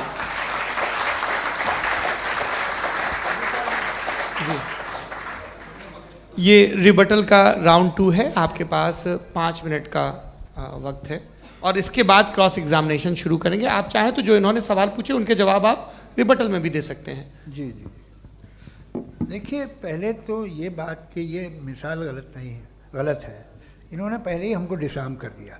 कह लिया अकल से मामला सॉल्व नहीं हो सकता, लॉजिक से आप पहुंच नहीं सकते। ये एक मेटाफिजिकल चीज़ है। मेटाफिजिकल अजीब सा लफ्ज़ है, ठीक से किसी को माने नहीं मालूम इसके, तो ऐसा लगता है कुछ बड़ी चीज़ है। अरे भाई, क्या होता है मेटाफिजिकल, बताओ, खड़ी हो। ये एक लफ्ज़ है जो कहीं भी इस्तेमाल हो जाता है। जब आप एक बात कर रहे हैं और आप मुझसे बहस कर रहे हैं तो मुझे मेटाफिजिकल मत बताइए, आप लॉजिकली मुझे प्रूफ किए। और अगर लॉजिकली आप नहीं बात करते साहब ये मेटाफिजिकल है, तो फिर हम आप बात क्या कर रहे हैं? मेरा आपका किस ज़बान में कॉन्वर्सेशन होगा? और ये कहना कि वक्त पहले नहीं था, तो फिर क्यों कहते हैं ये हमेशा से और हमेशा रहेगा? हमेशा वक्त है, तो आप कैसे कहते हैं वो हमेशा से है और हमेशा रहेगा? हमेशा का मतलब है कोई वक्त, अगर वक्त ही नहीं है तो हमेशा कैसे? बाहर वो रहेगा। अब मैं ये देखता हूँ, आपने कहा ना कि वहाँ रेप ज़्यादा होते हैं, तो हम एक बात देखते हैं कि दुनिया जिस पे वो कादर मुतलक है, जिसकी मर्ज़ी के बगैर पत्ता भी नहीं हिलता, ओमनीपोटेंट है, ये दुनिया चल कैसे रही है? और इस दुनिया का हाल क्या है? 45,000 बच्चे जो 10 साल की उम्र से कम थे वो गाजा में मरे। भूख से काला हांडी में बच्चे मरते हैं और डिप्थेरिया से मरते हैं। डिप्थेरिया अजीब मर्ज है, गले में जाली बनना शुरू होती है, बच्चा नीला हो जाता है, गरीब का बच्चा, इसलिए कि वो पास इलाज नहीं। ये कादर मुतलक है, जो चाहे कर दे। इससे आप दुआएं मांगते हैं हमारी, ये काम कर दे वो कर दे, तो इसका मतलब डे टू डे लाइफ में वो इंटरफेयर करता है और ये देख रहा है वो। अगर वो वाकई भी है फॉर डिस्कशन सेक, तो मैं जब दुनिया देखता हूँ तो मेरे दिल में उसके लिए कोई इज्जत नहीं पैदा होती। ये क्या कर रहे हो तुम पूरे ऑल पावरफुल हो, ओमनीपोटेंट हो, ओमनी प्रेजेंट हो। तुम तो वहाँ गादा में रहे होगे ना, तुम हर जगह हो। तुम देख रहे थे कि बच्चे की कैसे धज्जियाँ उड़ रही, तुम देख रहे थे, और तुम चाहते हो मैं तुम्हारी परस्तिश करूँगा, तुम हो भी। अरे यार, इसके अच्छे तो हमारे चीफ प्राइम मिनिस्टर हैं, कुछ तो ख्याल करते हैं। कमाल है, आप किसकी इबादत कर रहे हैं? अगर वो है भी, ये दुनिया नाइंसाफी से, जुल्म से, जबर से, तशद्दुद से भरी हुई। और आप ये मत कहिएगा कि वो देख रहा है और वो बताएगा एक दिन। अगर वो देख रहा है और इंटरफेयर नहीं करता तो आप दुआ क्यों मांगते? आप कहते हैं मेरा ये काम करा दे, इसके मतलब है वो दखल दे सकता है, वो आपको नौकरी दिलवा सकता है, भले दूसरे आदमी को न मिले, मगर आपका काम कर देगा चूंकि आपने दुआ मांगी है। तो जब वो आपको नौकरी दिला सकता है, लड़की की शादी कर सकता है, बेटे को ग्रीन कार्ड दिलवा सकता है, तो कम से कम ये जो मर रहे हैं बच्चे, इनको रोक दे, कुछ तो करे। मुझे तो दुनिया में, इस दुनिया का कोई मालिक है, इसका ओमनीपोटेंट कोई रूलर है, और ये दुनिया ऐसी चल रही है। मैं तो चाहूँगा कि भाई ना हो, अगर हो तो बड़ी शर्मिंदगी की बात है। शुक्रिया।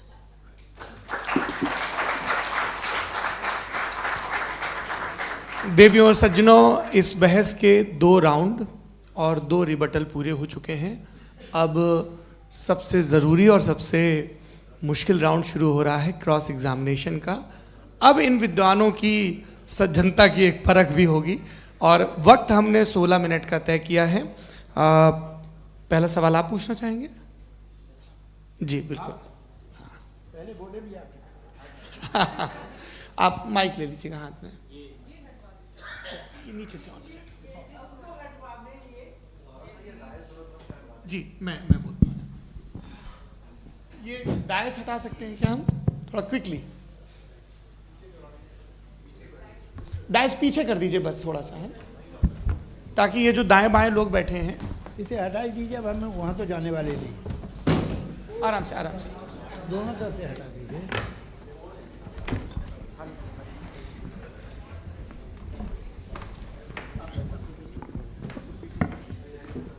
इस बीच आप लोग भी अपने अपने सवाल तैयार कर लें। ये ध्यान रखेंगे कि मैं यहाँ से सवाल लूँगा, आप लोगों को अपना हाथ ऊपर करना है, अपना नाम बताना है, और अधिकतम 3 वाक्यों में अपना सवाल पूरा करना है। कई लोग सवाल की जगह भाषण देने लगते हैं, उससे आज बचना है। जी मुफ्ती साहब, पहला सवाल आपका, 16 मिनट हैं, हम दोनों लोगों के सवाल लेंगे। जी जी बहुत शुक्रिया। आपकी जो अभी बात हुई बहुत अहम थी, मैं इसको चाहूँगा कि आगे डिस्कस करूँ, लेकिन चूँकि अभी ये वो सेगमेंट है क्रॉस एग्जामिनेशन, तो सबसे पहला सवाल आपसे ये है कि जो मैं इतनी देर से कॉन्टिंजेंसी आर्ग्यूमेंट आपको बता रहा था, ये अकल से ही बता रहा था हजरत, आप ये बताएं कि आप इन्फिनिट रिग्रेस ऑफ कॉजेस को पॉसिबल मानते हैं या नेसेसरी बीइंग के एग्जिस्टेंस को सही समझते हैं, चूंकि 2 ही ऑप्शन हो सकता है, आप ये बताएं। देखिए, आपको मैं ईमानदारी से बात करूँ, एक तो मैं कॉन्टिजेंसी वर्ड ठीक से समझता नहीं, और इस वक्त भी जो आपने अंग्रेज़ी के अल्फाज इस्तेमाल किए वो ज़रा थोड़े से मुझे डिफ़िकल्ट और कॉम्प्लिकेटेड लगे, तो आप ज़रा सिंपल ज़बान में सवाल कर सकते हैं? बिल्कुल कर सकता हूँ जी। यूनिवर्स की हर चीज़ कॉन्टिंजेंट होने का मतलब ये है कि वो अपने एग्जिस्टेंस में किसी के ऊपर डिपेंडेड है। जो भी चीज़ डिपेंडेड होगी वो चीज़ इंडिपेंडेंट नहीं हो सकती, तो उसका कोई ना कोई कॉज होगा। तो अब आप क्या समझते हैं कि ये इन्फिनिट रिग्रेस है, यानी कॉज पर कॉज, कॉज पर कॉज, कॉज पर कॉज, और कभी कोई यानी ये एंडलेसली चलता रहा? क्योंकि अगर ऐसा होगा तो हम तो एग्जिस्टेंस में आते ही नहीं, लॉजिकली ये मुत्तफक अलैह चीज़ है, मुत्तफक अलैह अग्रीड अपॉन। इस पे हमने एग्री किया था कि मुश्किल शब्द आएगा तो अर्थ बताना पड़ेगा। तो इन्फिनिट रिग्रेस तो पॉसिबल नहीं है, तो कहीं ना कहीं आपको रुकना पड़ेगा ऐसे नेसेसरी बीइंग पर। नहीं, कोई ज़रूरत नहीं रुकने की। किसने कहा आप रुकना पड़ेगा? आप रुकते हैं खुदा पे, आप नहीं रुकते। आप कहते हैं वो हमेशा से, जब उस वक्त से जब वक्त नहीं था। आप कहाँ रुकते हैं कि अब हुआ था वो? आप नहीं कहते। हम क्यों नहीं मान सकते कि यूनिवर्स जो है और बल्कि मल्टीवर्सेस जो है वो हमेशा से हैं, वो बनती है, बिगड़ती है। एक हमारे यहाँ एक चीज़ है ब्लैक होल, वो समेट लेता है वापस, फिर ब्लास्ट होता है, फिर फैल जाता है। और इसमें हमारी तो खैर कोई औकात ही नहीं है। इंसान की एक छोटे से ज़र्रे पे हम 50-60 साल की उम्र रखते हैं, जो करोड़ों अरबों साल की कायनात है उसमें, और पैदा भी नहायत ही बेहुदा वजह से हुए थे। तो इसमें ये सोचना कि इसकी वजूहात और ये क्यों है, ये डिपेंडेंट है, ये हम देख रहे हैं, क्या मालूम। आप सोचिए कि ये जो फैल रही है कायनात, ये कहाँ फैल रही है, ये कहाँ जा रही है, और ये फैल क्यों रही है। अरे बना ली थी तुमने, रुको भैया, काफ़ी है। ये फैल क्यों रही है, ये और कौन सी कायनात जिसे मैं दूरबीन से देखता हूँ तो 2 बिलियन लाइट ईयर पे है, उससे मेरा कोई वास्ता ही नहीं है। 2 बिलियन ईयर यानी अगर मैं 80,000 माइल्स पर सेकेंड से चलूँ तो 20 करोड़ साल में वहाँ पहुँच जाऊँगा। इसकी ज़रूरत क्या थी। ये दुनिया, ये कायनात तो इंसान अशरफुल मखलूक़ात के लिए बनाई गई ना। तो ये सब ये टर्म समझ में नहीं आया, इसमें कोई ख़ास समझने वाली बात थी भी नहीं।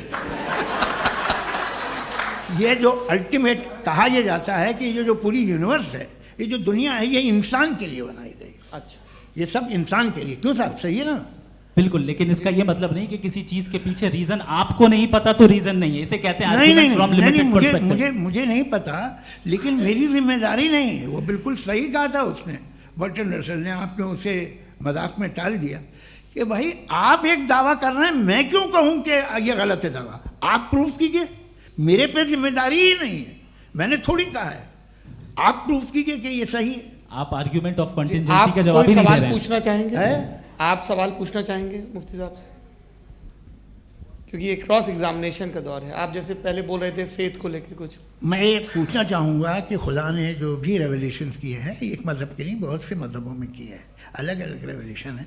कहीं कुछ एक बातें हैं, कॉन्ट्रडिक्शन भी है आपस में, कहीं कुछ आप कर सकते हैं, कहीं कुछ नहीं कर सकते। ऐसा नहीं है कि सबकी कोड ऑफ मॉरल एक है।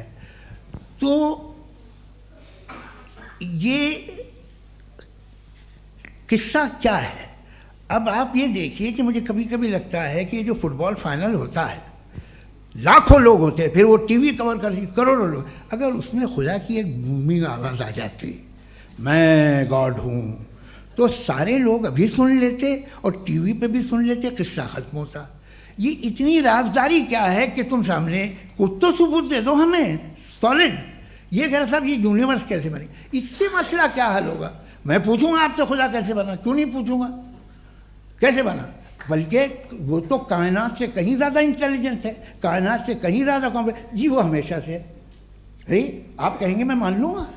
अच्छा, दोयम वो कादिर मुतलक, यानी कादिर मुतलक का मतलब ओमनीपोटेंट, वो जो चाहे कर सकता है। आपको नौकरी दिलवा सकता है, आपकी अच्छी जगह शादी करवा सकता है, आपके पड़ोसी का मुकदमा हरवा सकता है, आपको जिता सकता है, सब काम करता है। थोड़ा सा माइक क्लोज जी। वो इस दुनिया को चला कैसे रहा है, ये दुनिया कैसे चल रही है, आपको इस पर हैरत नहीं होती। या क़यामत के बाद कभी एक जस्टिस होगा, जब ये बच्चा मर चुका होगा, जिसकी धज्जियाँ उड़ गई बम से, इसको इंसाफ मिलेगा तब। अच्छा, अब जवाब दूं? हाँ जी, मैं इसीलिए आप की तरफ। सबसे पहले आपने रेवलेशन और स्क्रिप्चर्स की बात की, इस पे मैं बात कर सकता हूं, लेकिन आज नहीं करूंगा चूंकि वक्त कम है, कभी और इस पे डिस्कस करेंगे। मैं तैयार हूं उस पे भी बात करने के लिए। ये अभी से राउंड 2 की भूमिका तय हो रही है। डज गॉड एग्जिस्ट राउंड 2 जी। चूंकि आज गॉड के एग्जिस्टेंस पे बात है, तो मैं उसी के रिलेटेड जो है आपके सवालात को एंटरटेन भी करूंगा और मैं भी पूछूंगा। आपने कहा कि आपने साबित ही नहीं किया, जबकि आर्ग्यूमेंट ऑफ कॉन्टिजेंसी बुनियादी आर्ग्यूमेंट है। आप मुझे कॉन्टिजेंसी का मतलब बताइए, आपका मतलब क्या है कॉन्टिजेंसी? कॉन्टिजेंसी का मतलब यह हुआ कि हर वो वजूद जो किसी भी चीज़ का पाबंद है, हर वो वजूद या हर वो चीज़ जो अपने एग्जिस्टेंस में किसी भी चीज़ के पाबंद है और उससे बाउंड है, उसको उसकी ज़रूरत है, उस पर डिपेंड करती है, तो जाहिर सी बात है कि उसका कोई ना कोई कॉज होता है। ये तो अक्ल की बात है। ये आप रीजनिंग की बात करते हैं, मैं वही कर रहा हूं। दूसरी चीज आपने ये बात कही कि इतने बिलियन लाइट ईयर्स दूर है, उसका मेरा क्या लेना देना। फिर मेरे ख्याल से आपको ये नहीं कहना चाहिए I think therefore I am an atheist. आपको सोचना चाहिए, सिर्फ आप एक लिमिटेड दायरे में रहकर नहीं सोचें, बल्कि बाहर निकल कर सोचें। आपने तीसरा सवाल किया, आपने 2-3 सवाल एक साथ। ऐसी बातें ना कीजिए, कुछ लोगों को इतराज हो जाएगा आप पे कि आप कुछ भी सोचिए, ये इजाज़त आपको है नहीं, मुझे है।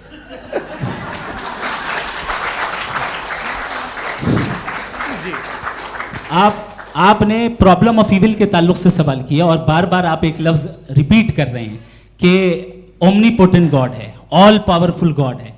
यही तो दरअसल समझना है कि गॉड का कॉन्सेप्ट क्या है। प्रॉब्लम ऑफ इविल जो है, प्रॉब्लम ऑफ इविल दर हकीकत दो असम्पशंस पर कायम है। अगर आप इन दो असम्पशंस को समझ जाएं तो ये प्रॉब्लम नहीं रहेगी, आर्ग्यूमेंट आपको समझ में आ जाएगी कि ये कोलैप्स कर जाता है। पॉइंट नंबर 1, यानी जो आपका सबसे पहला फॉल्स असम्पशन है कि गॉड मर्सीफुल है, ओमनीपोटेंट है, दुनिया में जुल्म हो रहा है। लेकिन आपको ये समझना चाहिए कि हमारे वर्ल्ड व्यू के मुताबिक गॉड सिर्फ ओमनीपोटेंट और सिर्फ मर्सीफुल नहीं है, बल्कि वो ऑल वाइज भी है और वो ऑल नोइंग भी है। उसके हर काम के पीछे हिकमत और विजडम है। ये कोई जरूरी नहीं है कि वो हिकमत और विजडम आपको समझ में आए या मुझे समझ में आए। अगर आप जो समझ रहे हैं उसके मुताबिक आप फैसला कर रहे हैं, ये लिमिटेड पर्सपेक्टिव से आर्ग्यूमेंट है। और इस चीज को हम अपनी दुनिया में, अपने लाइफ में, डेली लाइफ में इस प्रिंसिपल को एक्सेप्ट करते हैं। हम जब किसी डॉक्टर के पास जाते हैं, डॉक्टर के पास जाकर वो अगर उसने हमें कोई दवाई दी है तो हम ये तो नहीं कहते कि जब तक आपके पास जितना नॉलेज और जितना विजडम नहीं है, आपने क्यों ये दवाई दी है, तब तक हम इस चीज को एक्सेप्ट नहीं करेंगे। नहीं कहते, हम उसकी अथॉरिटी को तस्लीम करते हैं। क्यों? क्योंकि उसकी हम जानते हैं कि वो नॉलेजेबल है, वो विजडम वाला है, हमसे ज्यादा नॉलेज और हमसे ज्यादा विजडम है। बताएं सर। नहीं, डॉक्टर में और खुदा में बड़ा डिफरेंस है। डॉक्टर पढ़ा लिखा होता है एक, तो मैं उसकी बात सुनूंगा।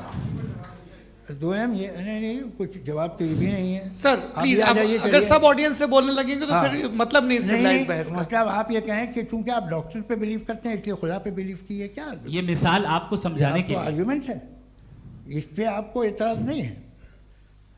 तो सिंपल बात ये है कि मैं अगर ये यकीन कर लूँ कि एक ओमनीपोटेंट, उसकी मसलहत है, ये जो बच्चे मर रहे हैं ये मसलहत है उसकी, मुझे नहीं चाहिए थी मसलहत। उसकी मसलहत नहीं, यही तो समझना है। मतलब एक्सपीरियंस।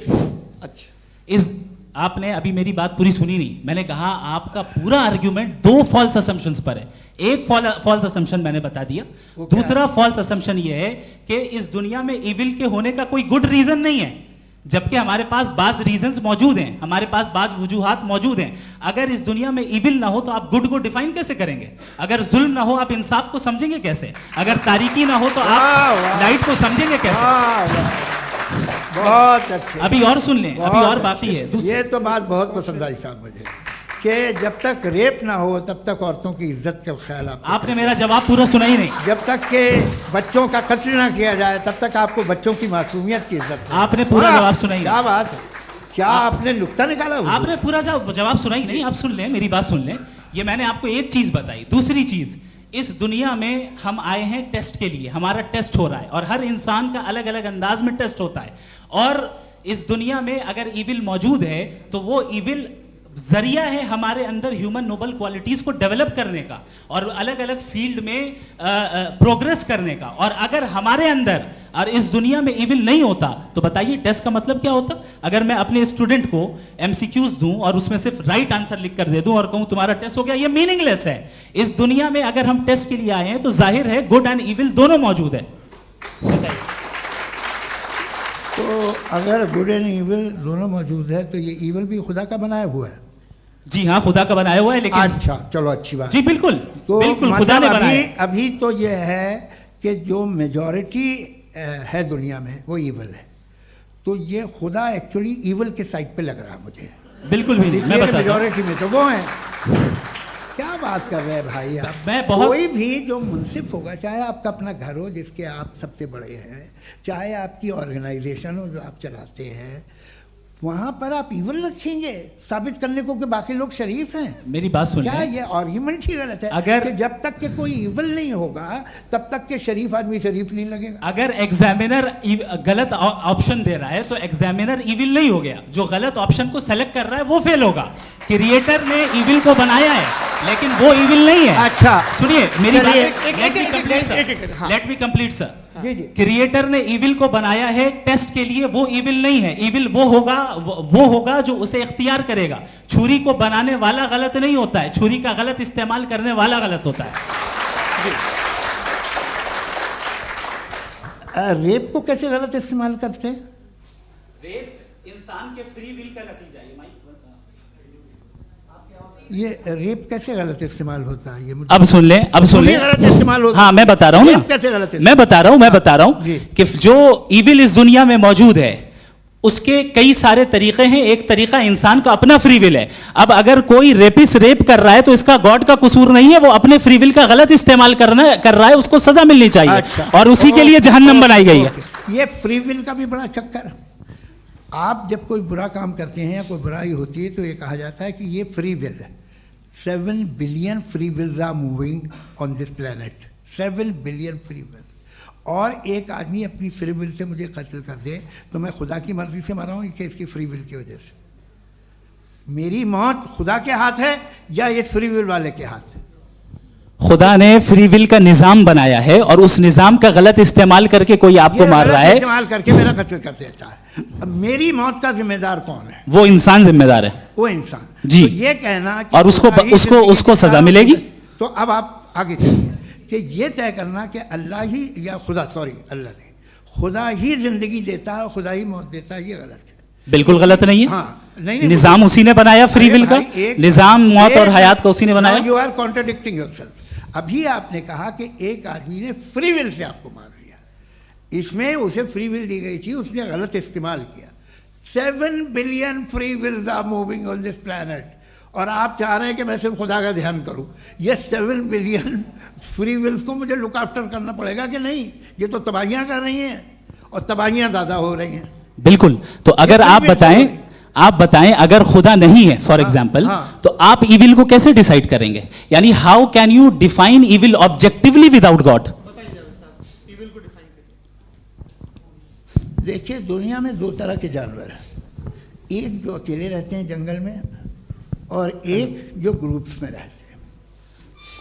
ग्रुप में जो भी रहेगा, चाहे वो आपका फाउंडेशन हो, चाहे कोई क्लब हो, चाहे कोई पॉलिटिकल पार्टी हो, चाहे कोई यूनिट हो, उसमें आपको इंटरैक्ट करने के रूल बनाने पड़ेंगे। यानी लोग तय करेंगे। लोग तय करेंगे। अगर लोगों ने यह तय किया कि किसी का रेप करना सही है, आप जस्टिफाई करेंगे? नहीं, आपका फाउंडेशन तो ये हो गया ना कि लोग ही विल डिसाइड दुनिया करेंगे। में- नहीं, अरे दुनिया में ऐसे ग्रुप्स हैं जो रेप को जायज़ मानते हैं सर्टन हालात में। मैं डिटेल में नहीं जानूंगा, आप भी जानते हैं। ये जो आईसिस वाले थे जिन्होंने क्या किया था, तो उन्होंने क्या किया उसका खुदा से कोई ताल्लुक नहीं है सर। मैंने सिंपल सवाल किया कि इविल को आप डिफाइन करते चलिए, कैसे चलिए, हैं? आइए वापस आइए। जी। आप साथ में तभी रह सकते हैं जब कुछ आप ऐसे उसूल डेवलप करें जिसमें हर एक का बेसिक तहफ़्फ़ुज़, हर एक का बेसिक राइट हो और हर एक को कोई आराम मिले। यही तरीक़ा है किसी भी ऑर्गेनाइजेशन जिसमें एक से ज़्यादा लोग हैं और वो ऐसे चलती है ज़िंदगी। उसमें अगर आप गड़बड़ करेंगे तो तबाही होगी, नुकसान होगा, बर्बादियाँ आएंगी। और अगर उसमें आप घर ले लीजिए ना, एक हस्बैंड है, एक वाइफ है, बच्चे हैं, वालदा भी हैं, 2 बहनें भी हैं, एक भाई भी है। अब इसमें कोई निज़ाम आपको चाहिए साथ में रहने का और एक दूसरे पे भरोसा रहे, एक दूसरे के बहीख्वाह हों, एक दूसरे की मदद करें, ऐसी जिंदगी। सर आपकी बात आ गई। आप ये कह रहे हैं कि लोग डिसाइड करेंगे क्या सही है क्या गलत है, यही है? मेजॉरिटी डिसाइड करेगी क्या सही है क्या गलत है? अरे भाई बिल्कुल। मेजॉरिटी अगर ये कहे कि नाजी जर्मनी के साथ जिस तरह मेजॉरिटी थी कि जेनोसाइड करना सही है, आप जस्टिफाई करेंगे? उस वक्त आपका ये सवाल सिर्फ उसके बाद क्लोजिंग। हाँ, उस वक्त प्लेनेट पे जो लोग थे, हाँ। उनमें कितने लोग हिटलर को सही समझते? अच्छा, प्लेनेट की मेजॉरिटी तय करेगी, सोसाइटी की नहीं। प्लेनेट की मेजॉरिटी गॉड के एग्जिस्टेंस को सही मानती है, आप क्यों नहीं मानते? ये हेलो ये क्रॉस क्वेश्चन का राउंड यहाँ पर समाप्त होता है। और ये बड़ा अच्छा है कि इस तरह से फ्रेगमेंट कर दिया गया है ताकि जो मरकरी ऊपर जा रहा है नीचे जवाब आ दे जाए। दूं। जी। प्लेनेट की ज़्यादातर मेजॉरिटी कुछ दूसरे मजहबों के खुदा को मानती है। आप उन्हें क्यों नहीं, आप तो मेजॉरिटी की बात कर रहे अच्छा, हैं। ये मैंने क्लोजिंग majority की बात- आप ये कह रहे हैं इविल और गुड को डिसाइड मेजॉरिटी करेगी। मेजॉरिटी जो कर दे वो सही हो जाएगा। अरे क्लोजिंग इसको जैसा आप ही लोगों ने तय किया है उसी फॉर्मेट को फॉलो कर लेते हैं। हाँ। भाई मैंने तो भले लोगों पे एतबार किया और तब मॉडरेशन तय किया, जी आपके पास 5 मिनट का वक्त है, क्लोजिंग आर्ग्यूमेंट है, उसके बाद हम ऑडियंस से क्वेश्चन आंसर लेंगे जावेद साहब के क्लोजिंग आर्ग्यूमेंट के बाद। Okay, time starts now. बहुत शुक्रिया जी। हमारा जो टॉपिक है डज गॉड एग्जिस्ट, मैं इस पे इतने एकेडमिक तैयारी करके आया था, मुझे था कि मैंने सोचा था कि कई सारे मैं आर्ग्यूमेंट्स दूंगा, लेकिन वक्त की भी किल्लत और जावेद साहब बार बार इधर उधर चले जा रहे थे तो उसको भी थोड़ा एंटरटेन करना पड़ गया। डज गॉड एग्जिस्ट पे मैं एक ही आर्ग्यूमेंट दे पाया, आर्ग्यूमेंट्स बहुत हैं और डेफिनेटिव आर्ग्यूमेंट्स हैं, और मेरे आर्ग्यूमेंट को किसी एक राउंड में भी इन्होंने एंटरटेन नहीं किया और रेफ्यूट नहीं किया, एक राउंड में भी नहीं, एक राउंड में भी नहीं, और ना ही अभी अभी आपका क्लोजिंग आर्ग्यूमेंट आएगा नहीं, वो उसमें। बता देना। Argument of contingency sir. अरे मैं आपसे कई बार कह चुका हूँ कंटीजेंसी का मतलब अब मैं कैसे सर, समझाऊं प्लीज, आपको प्लीज, और आपस में, हाँ, आप और प्लीज, कितने प्लीज, आसानी से समझाऊं मैं, मुझे तो नहीं समझ में आ रहा है बस। आप अपनी argument sir, of contingency Urdu में बोल सकते हैं। हाँ, आप अपनी बात पूरी कर लें जी। आखिरी 4 मिनट। दूसरी चीज, just a minute please ma'am, can I talk? दूसरी चीज ये है कि आपने एक तो इसका जवाब नहीं दिया, दूसरा आपने गॉड के ना होने पर कोई डेफिनेटिव आर्ग्यूमेंट नहीं दिया, सिर्फ मजहब पे बात कर रहे हैं आप। मजहब तो आज हमारा टॉपिक ही नहीं था, आज तो हमारा टॉपिक हो, आप मजहब से ले लेकर आईएस तक चले गए, भाई हमारा क्या ताल्लुक है उससे? We condemn them. और उसका गॉड से क्या ताल्लुक है? अगर कोई गलत काम कर रहा है, किसी ने किसी को कत्ल किया, किसी ने किसी का रेप किया, उसको सजा मिलनी चाहिए, और आपके पास कोई भी rational strong foundation of morality नहीं है। आपने कहा कि मेजॉरिटी तय करेगी सोसाइटी की, वो सही होगा। मैंने कहा हिटलर को फिर आप सही कहेंगे, नहीं नहीं नहीं नहीं, प्लैनेट की सोसाइटी की मेजॉरिटी तय करेगी। तो प्लैनेट की मेजॉरिटी गॉड के एग्जिस्टेंस को मानती है, आप कह रहे हैं ये रिलीजियस है। तो यानी आपके पास कोई स्ट्रॉन्ग फाउंडेशन नहीं है ऑब्जेक्टिव मोरालिटी का। ऑब्जेक्टिव मोरालिटी का अगर कोई फाउंडेशन है तो वो सिर्फ गॉड है, गॉड है, गॉड है। थैंक यू जी, ये मुफ्ती शमाइल नदवी साहब का क्लोजिंग आर्ग्यूमेंट था। अब हमारे पास जी ये बड़ा अच्छा है कि दोनों लोगों को मॉडरेटर से शिकायत भी और बोल रहे हैं भाई हमारी शाबाशी भी तो करते चलो। अब मेरी बात जी आपके पास जावेद अख्तर साहब 5 मिनट का वक्त है, ये आपका क्लोजिंग आर्ग्यूमेंट है, टाइम रीसेट कर दें जी। देखिए, बहुत सारी बातें हैं। गॉड का डेफिनेशन दुनिया के किसी भी रिलीजन में है कि वो ओमनीपोटेंट है, ओमनीप्रेजेंट है, he is just, he is kind, he loves you and so on. मैं जब दुनिया देखता हूँ तो मुझे कोई ऐसा सुप्रीम पावर यहाँ दिखाई नहीं देती है जो इंसान की बहबूदी के लिए कुछ कर रही हो, कमज़ोर को बचा रही हो, मदद कर रही हो, जालिम को पीछे हटा रही हो। मैं नहीं देखा, तारीख़ में नहीं। एक तो अगर है और ये देख रहा है तमाशा, तो उसका होना न होना बराबर है। दोयम ये कि ये जो है, जब आप ये कहते हैं कि कायनात जिसकी कंटीजेंसी है, मैं देखिए वो लफ्ज़ इस्तेमाल किया मैं, तो ये कैसे हो सकती है भाई? और फ़ौरन आप सरेंडर कर देते हैं कि जाहिर है कि इसका बनाने वाला तो इससे 10,000 गुना ज़्यादा कॉम्प्लिकेटेड होगा, उस पर आपके होने पे कोई इतराज़ नहीं है। उसे वो टाइमलेस है, वो पहले से था, टाइम तो बहुत बाद में आया, ये सब आप मानने को तैयार है, जिसका आपके पास कोई सबूत नहीं, आपके पास कोई रीज़न नहीं है। आपकी तारीख क्या है मज़हबों की? बिलीफ की, जो खुदाओं का बिलीफ है, ये कॉन्स्टेंटली गलत साबित होता रहा है। मतलब आप कहें कि अरिस्टोटल के ज़माने में तो सब जाहिल थे, वो भी इतने ही यकीन से खुदा पे यकीन रखते थे, जो अब नहीं रहा, ये भी नहीं रहेगा। आप लिख लीजिए, और इसके आसार आपको दुनिया में दिखाई देना शुरू हो चुके हैं। ये बहस क्या आज से 100 साल पहले इस तरह हो सकती थी? यहाँ तक तो आपको हम ले आए हैं। तो सर अरे इनको मदद की ज़रूरत नहीं भाई, ये सेल्फ सफिशिएंट आदमी है, आप क्यों इनकी मदद कर रहे हैं? Sir please. तो ये जो है तमाम बातें अपनी जगह हैं। ये एक पैकेज है।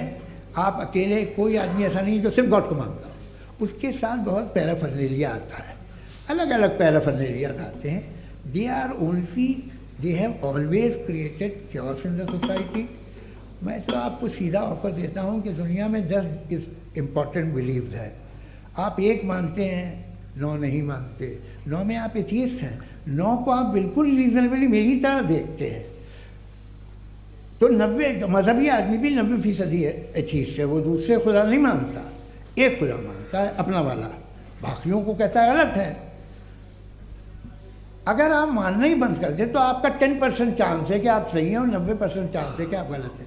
मेरा मशवरा है आप मानना छोड़ दिए तो 50% चांस होगा कि आप सही हैं और 50% चांस होगा, 40% आप गेन करेंगे by becoming atheist.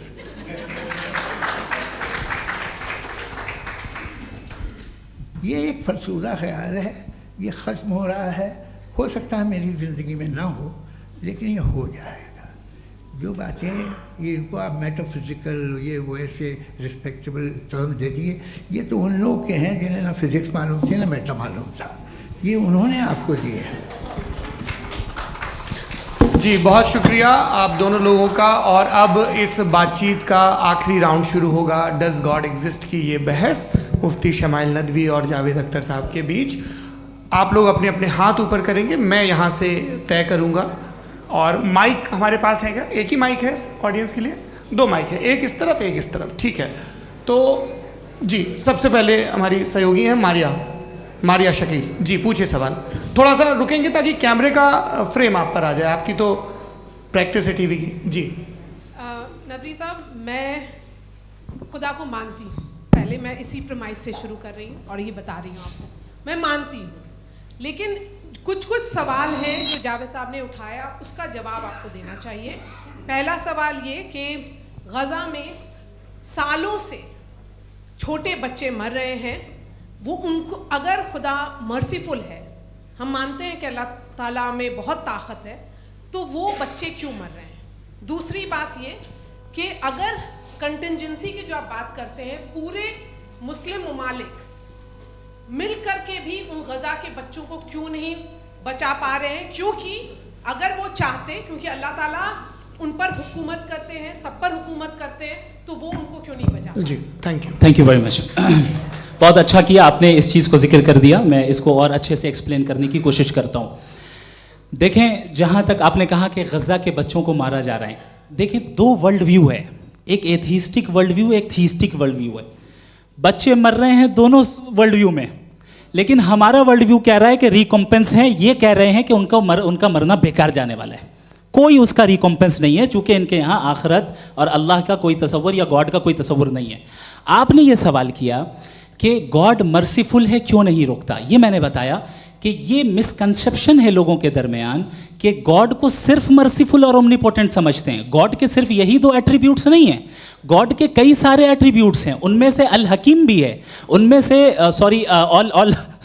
All wise भी है, ऑल नोइंग भी है।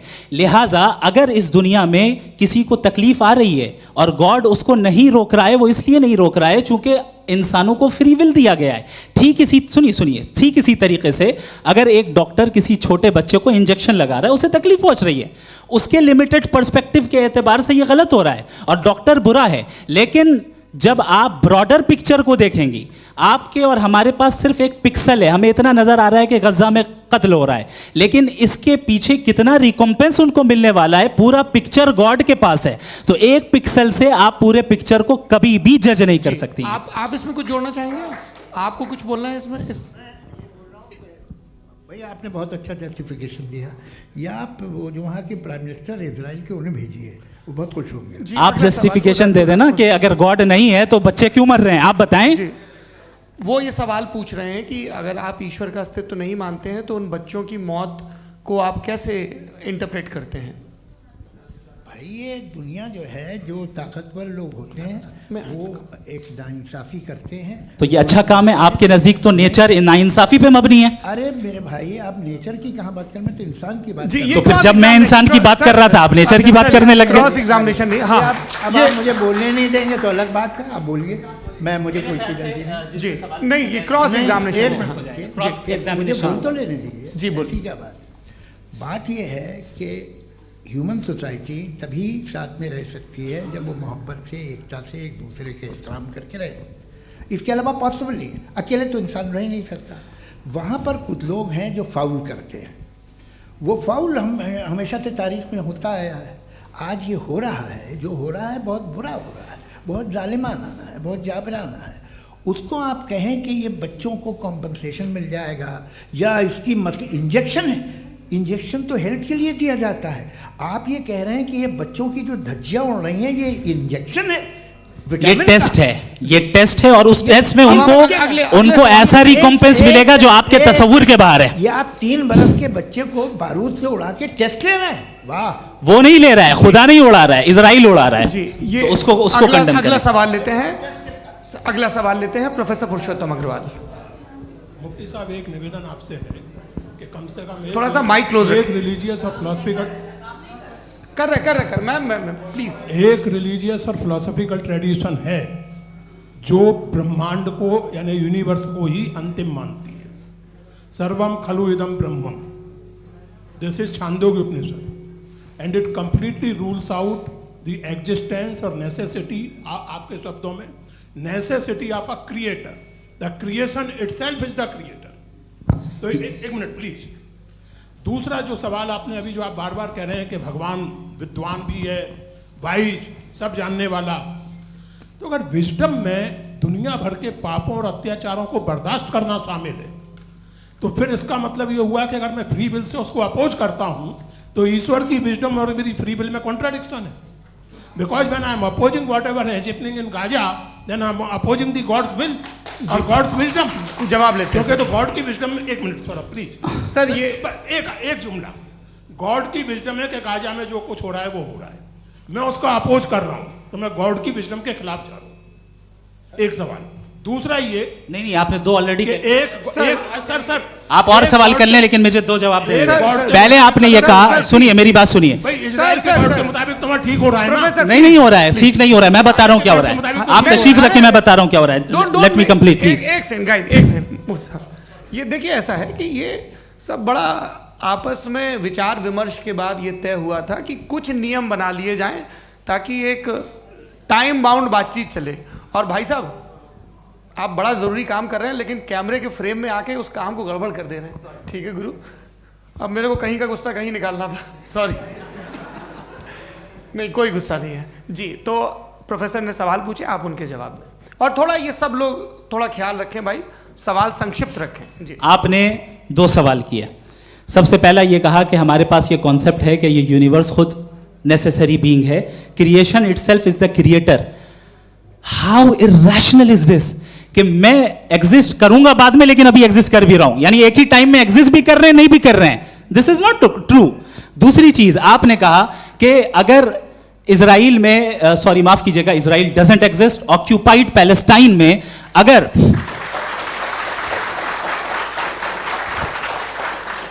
ऑक्यूपाइड पैलेस्टाइन में बच्चों को मारा जा रहा है फ्री विल की वजह से और गॉड नहीं रोक रहा, ये कॉन्ट्रडिक्शन है। ये बताइए कि एक एग्जाम में एक बच्चा गलत आंसर लिख रहा है, सुनिए, एग्जामिनर चाहे तो रोक सकता है, क्यों नहीं रोक रहा है? ये कॉन्ट्रडिक्शन है, ये कॉन्ट्रडिक्शन नहीं है। माइक नहीं सर, ये आपस में जी, ये क्या आपका सवाल? माइक दीजिए। फ्री विल दिया गया है टेस्ट के लिए, अकाउंटेबिलिटी के लिए। अगर फ्री विल नहीं होता तो आप कहते हैं हमें रोबोट बना दिया गया। नॉट मिसरिप्रेजेंट माय पोजीशन, आपकी जो भी पोजीशन, मैं अपनी फ्री विल के नाते, अपने ह्यूमन विजडम के नाते गाजा में हो रही अत्याचार का विरोध करता हूं। बिल्कुल करना चाहिए। आपके हिसाब से मैं गॉड की विजडम का विरोध कर रहा हूं? बिल्कुल नहीं, वहां जो हो रहा है गॉड की बिल्कुल भी नहीं, बिल्कुल भी नहीं। उसका वहां पर गाजा में कत्ल होना ये इंसानों के गलत इस्तेमाल का नतीजा है, फ्री विल के इस्तेमाल का नतीजा है। गॉड इसका हुक्म नहीं देता, उससे रोकता है। यही तो मसला है ना, आपके लिए कॉन्सेप्ट क्लियर? नहीं भाई, आपने तो बताया था इंजेक्शन लगाने से बच्चे को तकलीफ होती है, ये इंजेक्शन लगा। सर आप ऐसे रेटोरिक स्टेटमेंट दे तब तो कोई मसला नहीं आपने समझते बोला कि रहेंगे। Injection this is a rhetoric statement, this is not a logical argument sir. I am sorry, I am sorry. आखिरी 30 मिनट बड़े मुश्किल होने वाले हैं जी। मुफ्ती साहब आगे बैठे हैं, इनको माइक दीजिए। हाँ, तरुण माइक आप अपने पास रखिए, आपको कैमरे का फ्रेम पता है जी। सबसे पहले दोनों को मुबारकबाद। एक सर अपना आप नाम बता दें। आप अमेरिका में शिकागो में रहते हैं, इतना मुझे याद है। बताया आपको, यासिर नदीम अलवाजदी मेरा नाम है। जावेद सर, आपसे एक क्वेश्चन है इन्फिनिट रिग्रेस के ताल्लुक से। एक हाइपोथेटिकल सिनेरियो है, मसलन अगर आप सर माइक थोड़ा सा प्लीज क्लोज रखिए जी। अगर आप शायर इसलिए हैं कि आपके कोई उस्ताद शायर थे, और वो इसलिए शायर थे कि उनके कोई उस्ताद शायर थे, और इसी तरीके से हम माजी में पीछे चलते चलते चले जाएं और कहीं ना रुके, तो माफ कीजिएगा आप कभी शायर नहीं हो सकते। लेकिन आप शायर हैं, आपका शायर एग्जिस्ट करता है, इसका मतलब ये है कि आप कहीं ना कहीं रुके हैं। तो मेरा सवाल ये है कि क्या आप इन्फिनिट रिग्रेस ऑफ कॉजेस को लॉजिकल फैलेसी मानते हैं या नहीं मानते? हाँ या ना? मैं इन्हें लॉजिकल फैलेसी नहीं मानता हूँ, लेकिन मेरा प्रॉब्लम यह है कि जब मैं नहीं मानता हूँ तो I continue with this logic जो फैलेसी नहीं हो। आप एक जगह रुक जाते हैं जाके, आप कहते हैं ये गेंद कैसे बनी, ये जजीरा कैसे बना, ये समंदर कैसे बना, ये ज़मीन कैसे बनी, और अचानक गॉड पे जाके आपको ब्रेक लग जाता है। एक बार आप सवाल नहीं करते कि भाई इनको बनाने वाला तो इनसे भी कॉम्प्लिकेटेड होगा, वो कैसे बना, उसके बारे में आपने इत्मीनान कर लिया, वो हमेशा से है। तो अगर आप उसे हमेशा से मानते हैं तो फिर ये मान लीजिए कि कायनात हमेशा से है, क्या तकलीफ फिर हम वजूद में नहीं आते ना। जी है? हम मौजूद नहीं। अच्छा सर क्यों नहीं हो मैं सकते? बताऊंगा, प्लीज प्लीज। जैसे मैंने मिसाल दी आपके शेर की। आपका शेर कभी वजूद में ना आता अगर शायर इसी तरह चलते रहते हमेशा। जी माइक मेरे ख्याल से एक सेकंड, इन्फिनिट रिग्रेस का कॉन्सेप्ट क्लियर नहीं हो जी। पाया, ऐसे रहने दें, लेट्स मूव ऑन सर। ठीक है। हाँ, थोड़ा सा मॉडरेटर का भी ख्याल रखें। नहीं नहीं, आपने तो रखा है, आपने रखा है। यहाँ पे गौहर रजा साहब हैं, वो भी एक सवाल पूछना चाहते हैं। माइक यार नीचे से ऑन कर दिए, नीचे। पहले तो ये कह दूं कि मैं उन बच्चों से शर्मिंदा हूं जिनको गज़ा में कत्ल किया गया, क्योंकि हमारे होते हुए कत्ल किया गया। लेकिन उससे ज़्यादा शर्मिंदगी इस बात से हुई कि मुझे लगा कि मुफ्ती साहब उसको जस्टिफाई कर रहे हैं। बिल्कुल भी नहीं, आप बहुत ही गलत मुझे बात लगा कह मैं गलत हो सकता हूं। बिल्कुल गलत मैं है। सवाल पूछ रहा हूं। सवाल मैं देखिए, सवाल अगर पूछ रहा हूं। एक मैं सेकंड, जावेद भाई गौर से साहब, एक डिसएग्री सेकंड, करता गौर हूं। साहब, एक सेकंड। देखिए अगर देखिए ऐसा, एक सेकंड आप सर वेट, अरे आप कुछ मेरे पहले मुझे अपनी बात कह लेने दीजिए।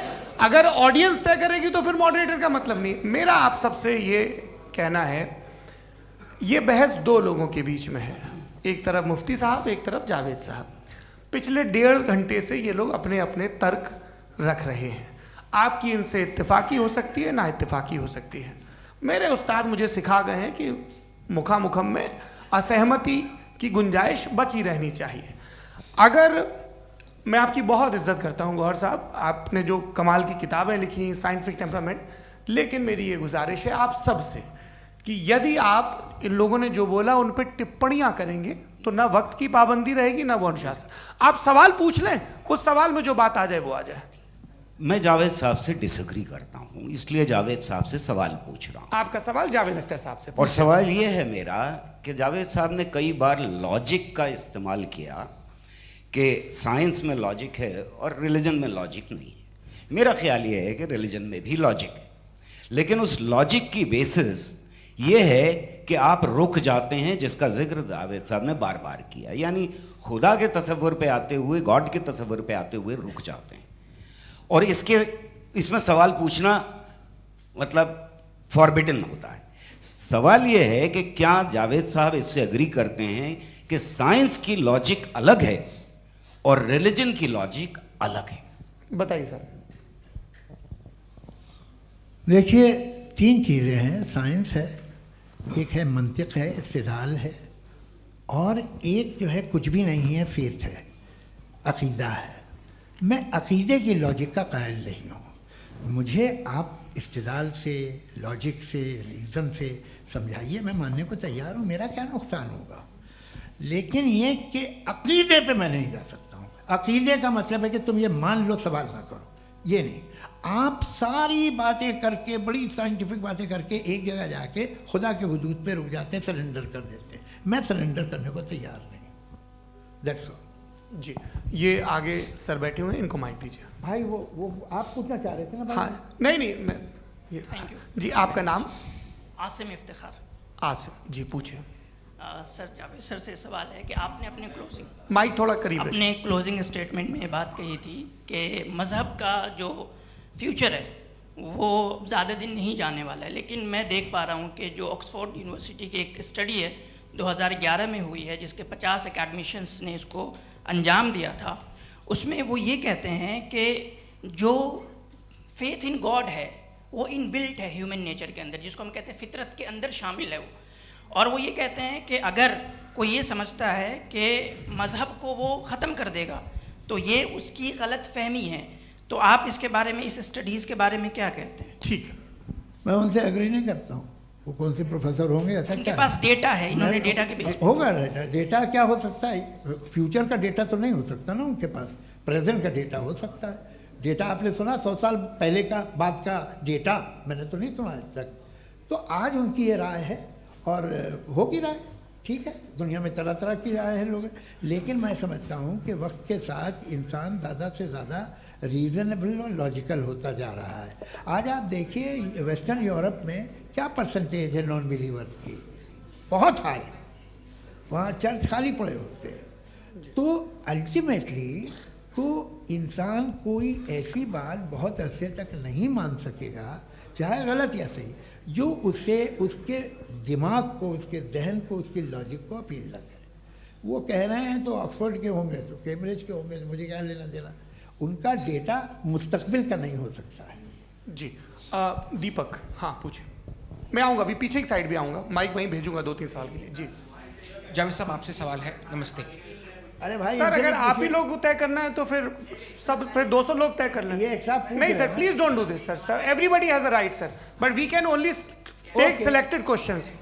नो सर, ये यंग लोग भी हैं तो इनकी ये अब उतने बात यंग, सुनिए। भाई आप यंग हैं कि नहीं हैं? एक मिनट, वो कह रहे हैं वो भी आइए, यंग हैं पूछ रहे हैं ना साहब, भाई। आप उनकी नौजवानी पर दावा उनको ही करने थे। हाँ मुफ्ती साहब आप यंग, हाँ पूछे। अरे भैया सर, मेरा सवाल ये है। कुछ इनसे भी तो पूछो। जी नहीं, बस आपसे एक सवाल है। जैसे थीस्टो के पास अपने जो ईश्वर को मानते हैं उनके पास अपने सोशल गेट टुगेदर्स हैं। 5 रोज़ आज क्रिसमस आने वाला है, होली है, दिवाली है, ईद है। एथिस्ट क्या ऑफर कर रहे हैं? मतलब मैं इनकी दुकान से बोलूं, मैं आना चाहता हूं उस तरफ, पर मैं अट्रैक्ट नहीं हो पा रहा हूं। मैं सोशल गेट टुगेदर्स क्या है आपके पास?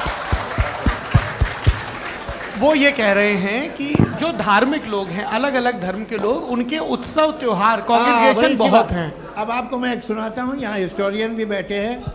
मृदुला जी आप बताइएगा सही है क्या? ये एक कॉन्स्टेंटाइन, एक ग्रीक रोमन बादशाह था जो क्रिश्चियनिटी आने के 400 साल बाद उसने डिसाइड किया कि मैं क्रिश्चियन हो जाऊंगा, मेरी पूरी स्टेट कैंसिल हो जाएगी। उस ज़माने में ऐसे ही होता था, राजा जो धर्म इख्तियार करता था वो जनता भी कर लेती थी। इसलिए कि वो हो गया था बैंकक्रप्ट, और उसे जो मेडिटेरियन कोस्ट के रिच क्रिश्चियन वो थे मर्चेंट, उससे पैसा चाहिए था। तो उसने कहा यार क्रिश्चियन हो जाओ। तो उसने अपने वजीर से कहा कि भाई ये हिस्ट्री है कि अब हम लोग क्रिश्चियन हो जाते हैं।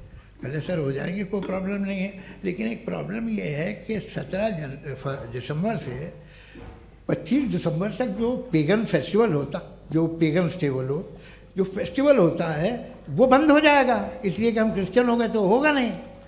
तो वो बच्चों को बहुत बुरा लगेगा, पब्लिक को बहुत इन्जॉय करते हैं, ख़ासतौर से 25 को मेन डे। उसने कहा ये तो सही कह रहे हो, ये जीसस क्राइस्ट की पैदाइश कब थी? कहले साहब वो अप्रैल में थी। नहीं, कट करो, वो 25 दिसंबर को है। ये हकीकत है। और 400 साल बाद क्रिश्चियनिटी के अप्रैल से दिसंबर ले आए, और इसलिए कि यहाँ पेगन फेस्टिवल होता था। अब मनाते हैं आप आराम से। ये जो सारे फेस्टिवल हैं ये रिलीजन से, हर एक को एक इंटरटेनमेंट डिपार्टमेंट चाहिए होता है अपनी कंपनी चलाने के लिए। तो ये रिलीजन ने, ये सेकुलर त्यौहार थे जिन्हें रिलीजन्स ने ले लिया है। ये मौसम के थे, फसलों के थे, किसानों के थे, उसको आपने लेके रिलीजियस रंग दे दिया। ये कोई रिलीजन से थोड़ी आए आप। अच्छा हमें देखिए, हम तो मुल्द हैं, हम ईद मनाते हैं, हम दिवाली मनाते हैं, हम होली मनाते हैं, हम क्रिसमस मनाते हैं। बम्बई की फिल्म इंडस्ट्री की सबसे बड़ी होली हमारे घर में होती है, सबसे बड़ी ईद हमारे घर में होती है। वो हमारी सोशल वो है, हमारा हेरिटेज है। ऐसा थोड़ी है कि we will throw the baby along with the water. ये तो अच्छी चीज़ है, इन्हें रखो, जो बेकार है फेंक दो। जी हाँ, हेलो जी, मेरा सवाल नादवी जी से है। जैसा कि आपने बोला कि गॉड टाइम के भी परे हैं, और गॉड इतनी कॉम्प्लेक्स चीज़ है कि उसे ह्यूमन माइंड समझ नहीं सकता, और गॉड ने अर्थ पे फ्री विल भी दे दी है। तो आप अपना वक्त ज़ाया क्यों कर रहे हैं गॉड के बारे में बात करके? अपन को तो बात करनी चाहिए कि सोसाइटी को बेहतर कैसे करें। जी मैं गॉड वही बताता है सोसाइटी को कैसे बेहतर करें। अभी मैं आपका जवाब देता हूँ। आपने कहा कि टाइम पे वो एग्जिस्ट नहीं करता, मेरा सवाल ये है कि जैसा आपने बोला कि गॉड बहुत ही कॉम्प्लेक्स चीज़ है। मैंने कहा ही नहीं कि कॉम्प्लेक्स है, तो आपके अल्फाज हैं। कॉम्प्लेक्स का लफ्ज गॉड के लिए सुइटेबल नहीं है। क्यों? क्योंकि कॉम्प्लेक्स वो चीजें होती हैं जो ऑब्जेक्ट हो। God is not an object. जिसको आप इंस्ट्रूमेंट के जरिए लेबोरेटरी में जाके टेस्ट करें, oh it's very complex. No, वो कोई कार का इंजन नहीं है। मेरा वो सवाल फिलोसॉफिकली नेसेसरी बीइंग ऐसी बीइंग है जो सिंपल बीइंग है। हाँ, आप उसको मुकम्मल तौर पे उसकी तमाम हिकमतों को जान ले और हर चीज़ को जान ले, ये पॉसिबल नहीं है, क्योंकि वो ऑल वाइज है, आप ऑल वाइज नहीं है, और वो खुदा है, वो आपको सारी चीज़ें बता दे, ये ज़रूरी नहीं। मेरा सवाल ये नहीं था, मेरा सवाल ये था कि जब गॉड इतना परे है इस दुनिया से कि उसने अर्थ पे फ्री विल भी दी है, हम सब ह्यूमंस की फ्री विल है, और जो सोसाइटी में हो रहा है वो अपन लोग डिसाइड करेंगे, तो अपन लोग डिसाइड नहीं करेंगे ना, अपन लोग डिसाइड नहीं करेंगे। गॉड जो है, गॉड ने वो उसकी जात, उसकी एग्जिस्टेंस टाइम एंड स्पेस से परे है, लेकिन वो हमारा टेस्ट ले रहा है और उसी गॉड ने हमें बताया कि तुम्हें क्या करना है क्या नहीं करना है, तो जाहिर है उस गॉड की बात सुनेंगे ना हम। जी, वो पीछे एक चश्मा लगाए जो मैम खड़ी हैं, उनको दीजिए। हाँ, आप जी जी बिल्कुल आएंगे। देखिए मैं कोशिश कर रहा हूँ सब तरफ जाने की। हाँ, उनको दीजिए माइक। जी, हेलो सर, मैं ओमनी प्रेजेंट नहीं हूँ, टाइम पाबंद हूँ और जहाँ तक कोशिश कर सकता हूँ करूँगा। जी, अपना नाम बताइए। मेरा नाम उर्सुला है, मैं दिल्ली यूनिवर्सिटी की एक स्टूडेंट हूँ और मैं स्टूडेंट फेडरेशन ऑफ इंडिया से हूँ। मेरा सवाल मुफ्ती जी से है कि इस हॉल के इस कमरे में बैठ के हम लोग रेप की मोरालिटी के बारे में फिलोसफिकली बात तो कर सकते हैं, बट असलियत ये है कि रोज़मर्रा की ज़िंदगी में औरतें रेप के थ्रू गुजरती हैं, और हम लोग सिर्फ नंबर्स पे इस तरह नहीं देख सकते, क्योंकि कितनी औरतें हैं इन कंट्रीज़ में जहाँ पे आप बता रहे हैं कि केसेस कम हैं, जिनका एक्सेस है कि वो जाके केस फाइल कर सकें। कितनी औरतें हैं जो जिनको काम करने की आज़ादी है उन कंट्रीज़ में। यूरोप में ये आज़ादी आ गई, यूरोप में ये रूल्स आ गए, तो हम आज उसके बारे में बात कर पा रहे हैं। जी, जवाब। आपने ये कहा कि कमरे में बंद होकर हम लोग इस पर फिलोसफिकली बात कर सकते हैं, लेकिन हकीकत में क्या हो रहा है, वो ग्राउंड लेवल पे क्या हो रहा है जो बहुत गलत हो रहा है, और वो सफ़र कर रही हैं। आई एग्री, बहुत गलत हो रहा है, और जो गलत हो रहा है उसको हमें रोकना है। और क्यों रोकना है, वो गलत क्यों है, हमारे पास इसका ऑब्जेक्टिव फाउंडेशन है, इनके पास उसका ऑब्जेक्टिव फाउंडेशन नहीं है। मैं ये कहना चाह रहा हूँ कि जहाँ पे भी जुल्म हो रहा है, जहाँ पे भी औरत पे जुल्म हो रहा है, या उसकी इज्जत लूटी जा रही है, या उसे तकलीफ पहुँचाई जा रही है, और सिर्फ औरत नहीं, किसी इंसान के ऊपर भी जुल्म हो रहा है, तो उसके खिलाफ खड़ा होना, ये मॉरलिटी हमारे पास गॉड के पास से आई है। वरना जावेद साहब तो कह रहे हैं कि जो है मेजॉरिटी डिसाइड करेगी, तो मेजॉरिटी तो कभी भी बदल सकती है। क्या आप नातू? हाँ। ये थोड़ी सी आपको गलतफहमी है। मैं अगर मेरे जुमले से ये मदनत निकला या मैंने कहा, तो ये जुमला मैं वापस लेता हूँ, ये मेरा मतलब ही नहीं था कि मेजॉरिटी डिसाइड करेगी। मेजॉरिटी डिसाइड करे तो दुनिया में बड़ी, वैसे आपने कहा था ये जुमला। अच्छा, हो सकता है, मैं मान रहा हूँ, बाद में रिकैप कर लेंगे। अरे एक सेकंड, मैं अपनी एक्सप्लेनेशन देता हूँ। मुनासिब बात यह है कि हम सब के सब दिल में जानते हैं कि क्या अच्छा है क्या बुरा है, हमें पता है अच्छी तरह से। जो लोग बुरे काम करते हैं उन्हें भी मालूम अच्छा क्या है। यही तो सवाल था हजरत कि फिर ये मोरालिटी आई कहाँ से? Cross examination. हाँ जी, हाँ। मोरालिटी साथ रहने की डिजायर से आई है, यानी साथ रहकर जो कुछ कह दे, जो कुछ कर दे, वो हो जाएगा? नहीं नहीं, तो आप कायदे से रह ही कर सकते हैं जब तक लोगों में मोरालिटी हो, वरना क्यास हो जाएगा। ये आपको कैसे पता? जी, हमने देखा ना, जहाँ मोरालिटी का क्यास हो गया, हम देखते हैं। कहाँ पे देखते भाई? दुनिया में। आप जो कह रहे हैं, आप कहीं पे अगर गलत हो रहा है, इस बहस तो के उसको बाद आप मैं गलत देखिए। आप एपिस्टेमोलॉजी की बात कर रहे हैं, मैं ओंटोलॉजी की बात कर रहा हूँ। मैं इस बहस के बाद आप दोनों लोगों को चाय पे होस्ट करूंगा, वहां पे क्रॉस एग्जामिनेशन कर लीजिएगा। अभी ऑडियंस का हक मार रहे हैं आप लोग भाई, सर जस्ट लोग हैं आप लोग। और ये भाई ये हाँ, उधर आएंगे, इनको जी सर आएंगे। अच्छा सर मेरा नाम लईकुर रहमान है और मैं अलीगढ़ मुस्लिम यूनिवर्सिटी का स्टूडेंट हूँ, और जहाँ तक मुझे पता है कि sir you are also product of Aligarh Muslim University. मैं भी उसी चमन का बुलबुल। हाँ सर, तो बहुत खुशी हुई मुझे जान करके कि मैं आपसे मिलूंगा। सवाल सर, मेरा सवाल यह है, सर सैयद अलैहिर्रहमा का नज़रिया यह था कि खुदा के वजूद को अक़ल के दायरे में रह कर के तलाश करना, न कि पूरी तौर से उसका इनकार कर देना। Sir how will you define it? नहीं, तो ये तो आप इन्हें बताइए। ये सवाल आपसे खुदा का वजूद साबित कर रहे हैं, तो सर आपने इनकार कर रखा है, इस वजह से मेरा क्वेश्चन उन्होंने यही सर से एक सेकंड, सर सैयद ने यही कहा ना कि अक्ल से आप खुदा के वजूद को साबित नहीं कर सकते, यही कहा ना भाई। वो उन्होंने कहा कर सकते हैं और वो कर दिया गया आज। वो फोन तलाश करना या साबित करना अकल से ताल्लुक, अकल से नहीं सर हो सर अरे सवाल तो सुन लीजिए जी। अकल से नहीं हो सकता है, यही कहा ना आपने। अकल से हो सकता है।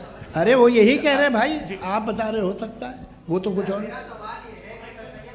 आप अगर सर देखो नौजवान फोन ले लो, वो इतनी बोले। कमाल की यूनिवर्सिटी है। अरे भाई दे दो मेरी ना बात जरा तो- 1 मिनट, अरे दे दो मेरे भाई माइक। मेरी बात सुनो, नहीं, माइक मैं पे समझ- बोलो ताकि जो लाखों लोग देख रहे हैं माइक दे दो ना। अरे देंगे ना माइक, तुम ठहरो तो। हाँ सर, मेरा सवाल ये था कि सर सैयद अलैहि रहमा का एक नज़रिया था अपना कि खुदा का जो वजूद है उसको अक़ल के दायरे में रह कर के तलाश करना है, न कि पूरे तौर से इनकार कर देना है। ये उनका कॉन्सेप्ट था। लेकिन मेरा सवाल ये है कि आप इसको कैसे डिफाइन करते हैं, एक्सप्लेन कैसे करेंगे, मैं आपसे जानना चाहता हूँ, क्योंकि you are the product of Aligarh Muslim University. मुझे अकल के दायरे में रखे मैंने बहुत तलाश की, मुझे मिला नहीं। हाँ ये इधर उधर वो चश्मा लगाए जो, हाँ उनको दे दीजिए। जी जी फटाफट पूछिए, बस 5 मिनट है, 5 मिनट में खत्म हो रहा है। हाँ अस्सलाम वालेकुम मुफ्ती साहब। एंड मेरा सवाल जावेद अख्तर साहब से। क्या नाम है आपका? अरे भैया सब मुझे जब पूछ रहे हो। फैज पूछिए फैज साहब। तो मेरा सवाल ये है कि अभी जो एथियस्ट है वो problem of evil argument use कर रहे हैं अगेंस्ट मुस्लिम्स, राइट? कि इस दुनिया में इतना सारा इविल है और अगेंस्ट मुस्लिम तो यहाँ अगेंस्ट थियस्ट। हाँ थोड़ा सा करेक्ट कर लीजिए भाई, पूरी मशक्कत ही इसी बात की थी कि किसी एक मजहब पे बात ना टिके। जी, तो बेसिकली ये आर्गुमेंट ऐसा है कि इस दुनिया में इतना ज़्यादा ईवल एग्जिस्ट करता है और अगर एक ऑल गुड गॉड है तो वो रोकता क्यों नहीं है? लेकिन इस सवाल में एक हिडन अजम्पशन ये है कि इस दुनिया में ईवल एग्जिस्ट करता है। अब एथियस्ट ये कैसे ऑन्टोलॉजिकली प्रूव कर सकते हैं कि इस दुनिया में ईवल एग्जिस्ट करता है? मैं आपको बताता हूँ, थोड़ा सा समझा। नहीं सर हम लोग इनको सुनने आए। नहीं please don't do that. I want to explain ontologically. नहीं हम समझ गए सर, इनको अब जवाब देने दीजिए। अच्छा सवाल पूछ लो मैं। अभी तक क्या था वो मैं थोड़ा सा ऐड ऑन कर लेता हूँ। तुम गुरु, तो हम जब इसका राउंड 13 करेंगे ना तब तुमको स्टेज पे बिठाएंगे। जी तो हाँ जल्दी से। तो देखिए एथियज्म के हिसाब से सब कुछ रैंडमली बन गया है, सब कुछ एटम्स और मॉलिक्यूल्स है। एक पत्थर में और मुझ में सिर्फ इतना फर्क है कि हम लोग एटम्स और मॉलिक्यूल्स का अलग अलग रीअरेंजमेंट है। अब एक पत्थर को कोई इंसान तलवार से 2 टुकड़ों में काट दे या मुझे, according to atheism it is same. There is no evil and good according to atheism. जी अच्छा, फैज साहब का सवाल ये है कि हाँ कोशिश भी करते तो इससे गलत सवाल नहीं कर पाते। एक लाइफ फॉर्म है और लाइफ फॉर्म में फीलिंग्स हैं, मतलब लाइफ फॉर्म सुनता है, देखता है, टेस्ट कर सकता है, फील कर सकता है, तो उसकी जो ये जो क्वालिटी इस बबल में आ गई हैं वो जानवर में भी है, इंसान में भी है। तो जाहिर है कि उसे कोई तकलीफ पहुंचेगी, तो चूंकि उसके पास वो सेंसिटिविटी है तो मैं करेगा। पत्थर में वो सेंसिटिविटी नहीं है। तो ये क्या सवाल हुआ कि अगर पत्थर को काटा तो पत्थर को तकलीफ नहीं होती, तो आपको काटे तो आपको क्यों तकलीफ हो? बैठ जाइए। जी हाँ अगला सवाल। हाँ पूछिए जी जावेद अख्तर साहब। अरे भैया सब आप लोग मुफ्ती साहब को छोड़ रहे हैं, तो मेरे ही पीछे पड़े हैं क्या? फिर चलो बोलो भाई। You asked how God can exist when children die in Gaza. हाँ? You asked how God can exist when children die in Gaza, and you also mentioned the rise of atheism in Europe. But the same events also are leading many atheists and non-believers to turn towards faith. How do you interpret this contradiction, where suffering pushes some away from God, yet brings others closer to belief? देखिए आपको एक बात बताऊं, दुनिया perfect तो कहीं भी नहीं है, हर जगह कुछ खामियां हैं। बेटा 1 मिनट आप ही को कहेंगे, देखो वो तो कुछ खामियां, कमज़ोरियां, खराबियां सब जगह है। लेकिन अगर देखोगे ईमानदारी से कि दुनिया सबसे ज़्यादा महज़ब कहाँ है, एक आम शहरी को कहाँ हुकूक हासिल हैं, वो बोल सकता है, अपनी मर्ज़ी से काम कर सकता है, अपनी मर्ज़ी से राय दे सकता है, हुकूमत के ख़िलाफ़ बोल सकता है, बरसर इक़्तिदार लोगों के बारे में बोल सकता है, सरमायादारों के ख़िलाफ़ बोल सकता है। तो आपको ये स्कैंडिनेवियन कंट्रीज़ में मिलेगा, वेस्टर्न यूरोप में मिलेगा। मैं नहीं कह रहा वो परफेक्ट है, बिल्कुल नहीं, वहाँ बहुत ख़राबियाँ भी हैं, परफेक्ट तो कोई। लेकिन जिन जिन मुल्कों में, लैटिन अमेरिका देखो, गल्फ़ देखो, वहाँ पर आपको ये ज़रूर है कि रेप नहीं होते होंगे। रेप की ज़रूरत क्या है भाई? उसको तो ख़रीद लो, घर में रखो, सड़क पर रेप करने की क्या ज़रूरत है? मगर सुनिए, मगर हकीकत ये है कि वहाँ शख्सी आज़ादी राय देने की, बोलने की नहीं है। जी ये एक आखिरी सवाल मुफ्ती साहब से। हाँ मैम, इनको माइक दीजिए। शुक्रिया। मेरा नाम मनीषा है, मैं हरियाणा से आई हूँ। मैं मुफ्ती साहब से एक बात पूछना चाहती हूँ। आप बार बार जावेद साहब को कॉन्ट्राडिक्ट तो कर रहे हैं कि आपने ये कहा, लेकिन आप भी अजम्पशंस के बेसिस पे बात कर रहे हैं। आपने खुदा के होने का कौन सा प्रूफ पेश किया है, खुदा की एग्जिस्टेंस का? अब इस सवाल को अलग रहने दीजिए, कौन एथीस्ट है कौन नहीं है। और दूसरी बात जो आपने एक छोटी सी कही थी कि ये फ्री विल का इस्तेमाल करता है इंसान अपनी, लेकिन इस फ्री विल का इस्तेमाल में मतलब खुदा ने ये दे दी सबको ये इजाज़त कि वो कितना घिनौनापन और कितने ज़्यादा ख़राब से ख़राब तरीके इस्तेमाल कर सकते हैं। जवाब सुनते जी। आप फ्री विल को मानती है ना, या अब कहती है कि फ्री विल नहीं है ना, मानती है ना? तो अब आपके पास इसका कोई एक्सप्लेनेशन नहीं है कि अगर एक इंसान उस फ्री विल का इस्तेमाल करके गलत काम कर रहा है और बच के अच्छी ज़िंदगी गुजार के निकल जा रहा है, उसका कोई रिकम्पेंस नहीं है। हमारे वर्ल्ड व्यू में जो इंसान गलत काम कर रहा है उसको भी रिकम्पेंस यानी उसका बुरा बदला मिलना है, और जो सही काम कर रहा है उसको सही बदला मिलना है। लिहाजा जो फ्री विल है वो इस तरीके से है कि एक लिमिटेड टाइम तक खुदा ने मोहलत दी है। ऐसा ही नहीं कि छूट दे दी, जो करना है करते रहो हमेशा। वक्त आएगा जब एग्जाम का टाइम खत्म होगा तब रिजल्ट आएगा, दौराने एग्जाम जबरदस्ती आपको नहीं बताया जाएगा। अरे भाई एक सेकंड, जी एक सवाल मुफ्ती साहब से मेरा है। मुफ्ती साहब से जी एक जी, सवाल। हाँ मैं भी- हाँ हाँ, मुफ्ती साहब, मैम एक प्लीज, सेकंड रुक जाइए। आपसे फोन, आप इसके बाद आपसे पूछिएगा, माइक यहीं छीन रहेंगे के वो। हाँ बोलिए। मैं मुफ्ती मैम, साहब एक एक ही सेकंड। सवाल करता हूँ कि अगर जो हो रहा है फ्री विल से हो रहा है और एक दिन बरोज़ क़यामत इंसाफ होगा मैशर में वगैरह वगैरह, तो दुआ क्यों मांगते हैं लोग? दुआ मांगते हैं इसके मतलब है अभी भी उसने ये डिपार्टमेंट रखा है कि मैं रोज़मर्रा की ज़िंदगी में इंटरफेयर बिल्कुल कर बिल्कुल, सकता हूँ। He can. तो तुम कैन हो, तुम मुझे नौकरी दिला देते हो, मेरे बेटे को ग्रीन कार्ड दिला देते हो, और 45,000 बच्चे मरते हो, उन्हें रोकते नहीं हो। नहीं तो क्या आप ये कह रहे हैं कि इस दुनिया में जालिमों को कभी पकड़ ही नहीं होती है? अरे जो भी पकड़ होगी वो बच्चे रोते हैं। बिल्कुल, देखिए वो मैंने औरतें अपने रोती हैं ओपनिंग जिनके बच्चे स्टेटमेंट में यही कहा था आप कि मुझे जनाब नौकरी जावेद दिलवा साहब सिर्फ रहे हैं, इमोशनल मेरी आर्गुमेंट बेटी की जैसे सही दिस इज जगह एन शादी इमोशनल करा रहे हैं। आर्गुमेंट। ये छोटे मोटे काम इसके पीछे इसके पीछे का रीजन मैंने बताया क्या है, देखिए इसके मैं पीछे बार का बार यहाँ विजडम क्या है पर मैंने बताया। मंच से आप लोगों को सज्जनों इसलिए कह रहा हूं ताकि थोड़ा सा आपके कॉन्शियंस पे जोर रहे कि आपको ऑर्डर बचा के रखना है। वक्त तय हुआ था, ये वक्त पूरा हुआ, आपने इतने धैर्यपूर्वक सुना, मैं आप सबका बहुत बहुत शुक्रगुजार हूं। यदि इन दोनों विद्वानों की इच्छा होगी तो कभी हम इस बातचीत का राउंड 2 राउंड 3, यही तो देखिए खूबी है इंसान की कि बहस मुबाहसे में वो पड़ा रहता है। आप लोगों ने बड़े धैर्य का परिचय दिया, बहुत बहुत शुक्रिया। इसी के साथ ये बातचीत यहाँ पे आप समाप्त लोग को होती है। मैं एक बात बता दूं, ये सारी बहस हो गई, अब मुफ्ती साहब और बड़े मुफ्ती साहब इन साथ के साथ मैं खाना खाने वाला हूँ।